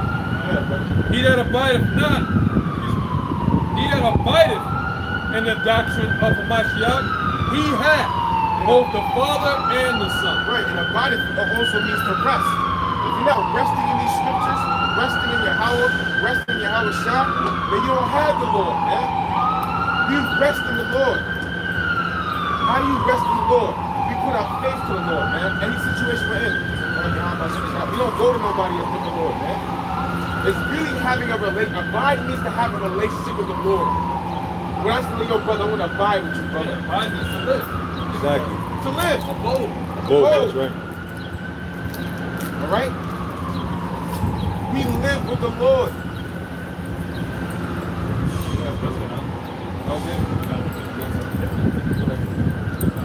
We got 1 John 3 and 2. We love it. Now, we... 1 John 3 and 1. Behold, what manner of love the Father hath bestowed upon us. Think about that for a second, bro. What manner of love? Somebody say that like, yo, what man? Because you're thinking, because you're in awe. What manner of love? Think, that's what I'm saying. To be called the son of Yahweh? No. He has no clue what the Lord will do for us, man. The Lord's about to have us, when I'm talking about put us in a state which is beyond understanding, bro. We're going to feel like we don't even deserve it. The type of stuff the Lord got us, but it's really because Yahweh Shai, man. Yahweh Shai did it. Read that again, bro. Behold, what manner of love the Father hath bestowed upon us, that we should be called the sons of Yahweh Ba'ashem Yahweh Shai. Therefore the world knoweth us not. So fuck the world, man. Fuck everything in it. Fuck the job, fuck the food, fuck the women, fuck the people. If it boils down to it, just like the brother said, with Jacob's stuff, we don't give a fuck about these people, bro. You know what we give a fuck about? The elect. I look at these people as zombies, dead bodies walking, man. Literally, I'm being real. They're dead bodies walking. I'm pretty sure they got the yab. They're empty shells. Yeah, empty shells, man. All right? That's what the angel is telling Ezra. Don't worry about these niggas, man. Worry about how the elect is going to make it. That's what we're concentrating on, the elect. All right? Yeah, brother. Therefore, the world knoweth us not, because it knew him not. Because it doesn't know the Heavenly Father. The world doesn't know Yahushua. The Lord, they don't even know how the Lord thinks. The Lord made us a little privy to how he thinks with his book, man. We know how the Lord thinks. And you ask anybody here besides the brothers, oh, does God hate? No, God loves. You're a goner. You don't know the Lord. The Lord not doing you're a dead body. Beloved, now are we the sons of God, and it doth not yet appear what we shall be. And you see what he said? He says, now are we the sons of God, bro. Not the future. Now we're the sons of God, man. But yet it doesn't appear what we shall be. Why? Because we're in this easy flesh. We're worms. But that's a beautiful thing. It's a beautiful thing to be. In order to be a power, you got to be humble, man. It's a process to it, man. I would love to. You have to be humble. We have to be at a low state. When we're gods, but when we become in our full state, like, wow, I can't believe I was actually in that, in that state, man. But we know that when he shall appear, we shall be like him. See, so when Yahushua shall appear, we're going to be just like him. All right? When Yahushua comes, we're going to look just like him. Yahushua told us that. Paul talked about it. Yeah, right, about the point that you just brought out about though the Most High is so great, he bestows the power upon those that are low. So many words, right? Psalms 138, verse 6. Though the Lord be high, yet hath he respect unto the lowly. But the proud he knoweth afar off. So once again, though the Lord Yahweh, Hashem Yahweh be high, yet he hath respect unto the lowly. Yeah, that's talking about the meek. That's talking about the elect. And the elect is alone, the elect is meek. Hey, the Lord says, I know thy poverty and tribulation, but thou art rich. You know, the Lord knows. The Lord put us lowly for a reason, man. All right? It's a beautiful thing to be lonely. It's a beautiful thing to be suffering because the house is not suffering. It's a beautiful thing to be nothing in this world because why? Because they didn't know who the house was. They know the Heavenly Father was. So we're in the same categories as they are, which is a beautiful thing. You don't want fame out here, man. That's what these other niggas are looking for. That's the thing. Jake don't got patience, man. But that's what Yahweh said, in your soul possess. Like I always get that wrong. Yes, and your patience possessing your soul, man. Because we got forever with the Lord. We're gonna be forever with Yahushua. We're gonna be forever with Yahweh. We're gonna have thousands upon thousands of lives. What are y'all niggas so? Can't wrap your mind around that. You know what I'm saying? You like, what the fuck? Like, you want your cake. Jake want the cake and eat it too. It's not gonna go down like that. You want your cake and eat it too. You're gonna die. And you're in sinful flesh. And you're in sinful flesh. That's gonna lead you to death. And you're under the oppression of your enemies. And you're under the oppression of your enemies. Come on. Huh? And you're under the curses.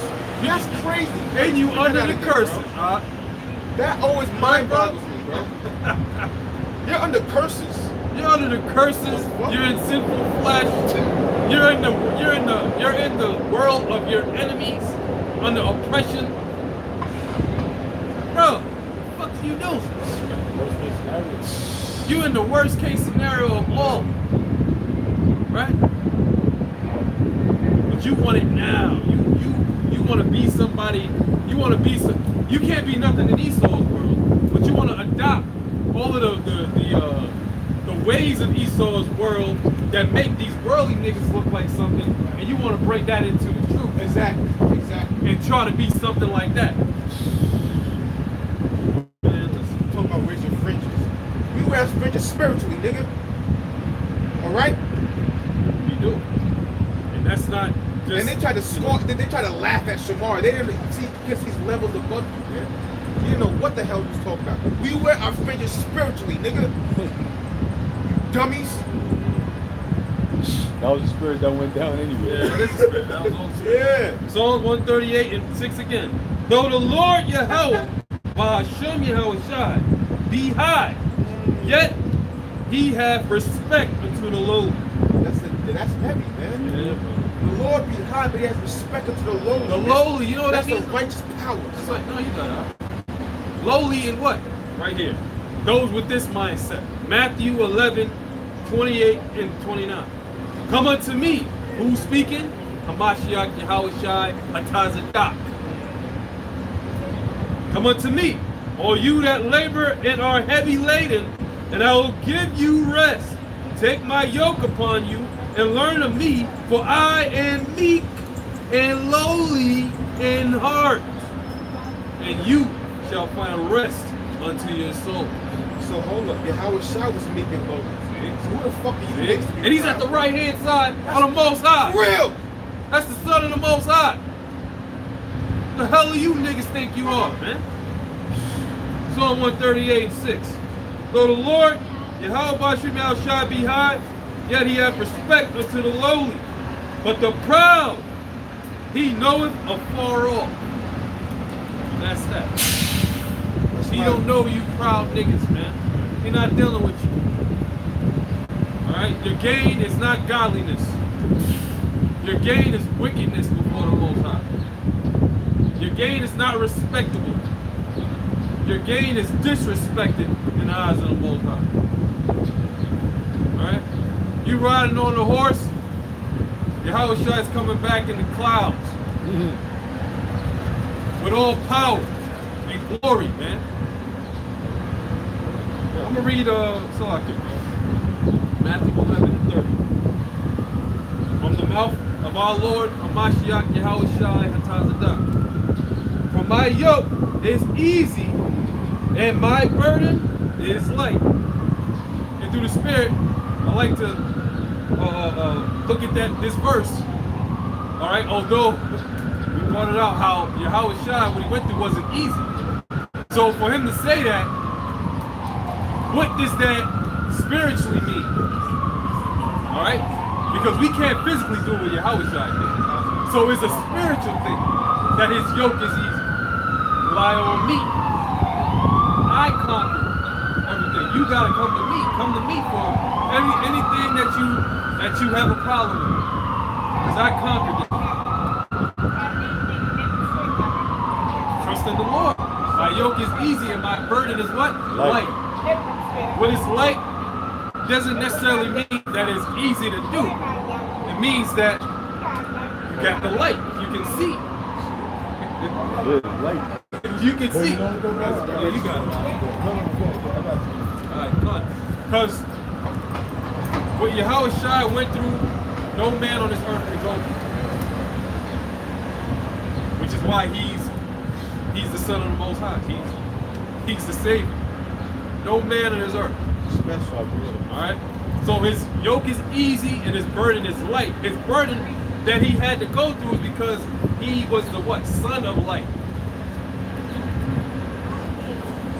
John 1 says that. You know what I'm saying? Yeah, I'm not mad to that. This is 2 Corinthians 4:17 or 16. It says, "For which cause we faint not, but though our outward man perish, yet the inward man is renewed day by day. Right. For our light affliction, which is but for our light affliction, which is but for a moment, worketh for us a far more exceeding and eternal weight of glory." You know, just to add on to what you said. That's a bad point. You know, Yahushua's burden. Matter of fact, like rephrase again. Rephrase what you said, how you said it. Right, because the burden that Yahushua went through wasn't easy. Right. No man on this earth went through what Yahushua went through. Right. See? So that yoke is now converted to be in a spiritual yoke because he conquered everything. Right. He conquered what man couldn't conquer, what we couldn't do. Yeah. So that's how he said my yoke is easy, because what I went through, the Most High set me up to conquer everything that you would have to go through on this earth. Yeah.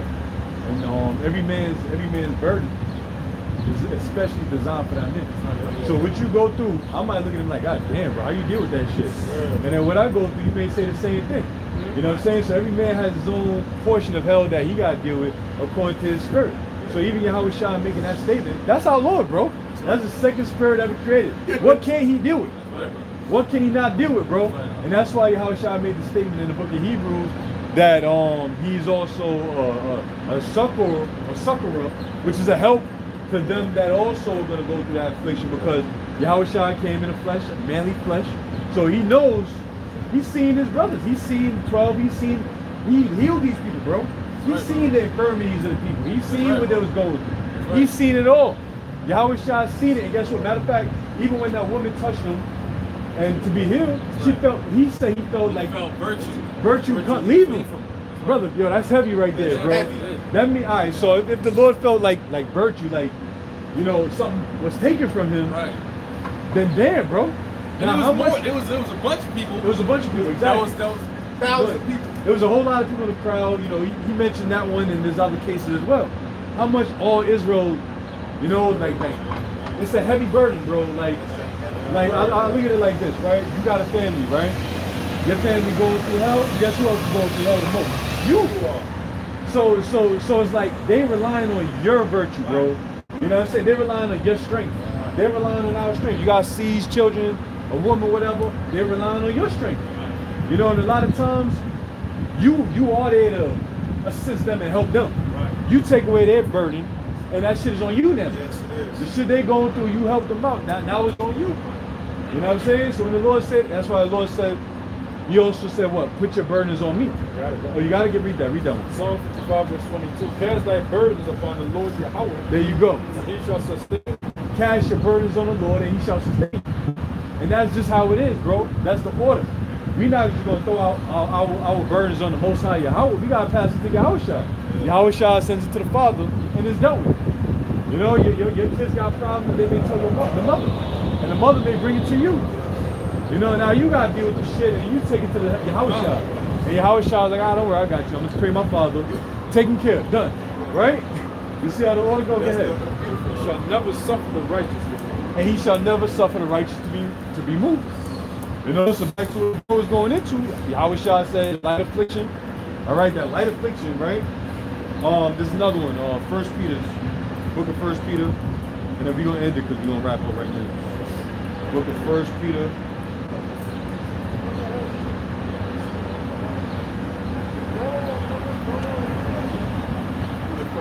No. Somebody get it. First Peter 1:7. Then we're gonna close it. This is the book of Peter, 1 Peter chapter 1, verse 7. That the trial of your Start at faith. 6. 1 Peter chapter 1, verse 6. Wherein you greatly rejoice, though now for a season, if need be, ye are in heaviness through the manifold temptation. Right, we in heaviness through the manifold temptation. The scriptures tell you that when you come to serve the Lord, prepare yourself for what? Temptations. Ain't nobody ever said that we weren't taught it was gonna be an easy road. Matter of fact, we were taught the exact opposite. Yo, brother, you ready to catch out, brother? All right, well, come on this side. All right, choose your discipline. Choose your pain. Which one's gonna be? Is it gonna be discipline or is it gonna be regret? You know, I'm trying to say, hey, choose your pain, motherfucker. Discipline or regret. We chose discipline. Matter of fact, wisdom chose us. But go ahead. It says that the trial of your faith be much more precious than of gold. So what we going through is way more precious than gold, bro. You know, way more precious than gold. Gold is the golden wedge of Ophir. The world's most precious gold. The 24 carats. What we going through is way more precious than that. And a lot of men can't find this type of gold. You know, but it's been bestowed on us. So we just gotta go through the process, trust the process. Deal with what the Lord is putting us through. Go ahead.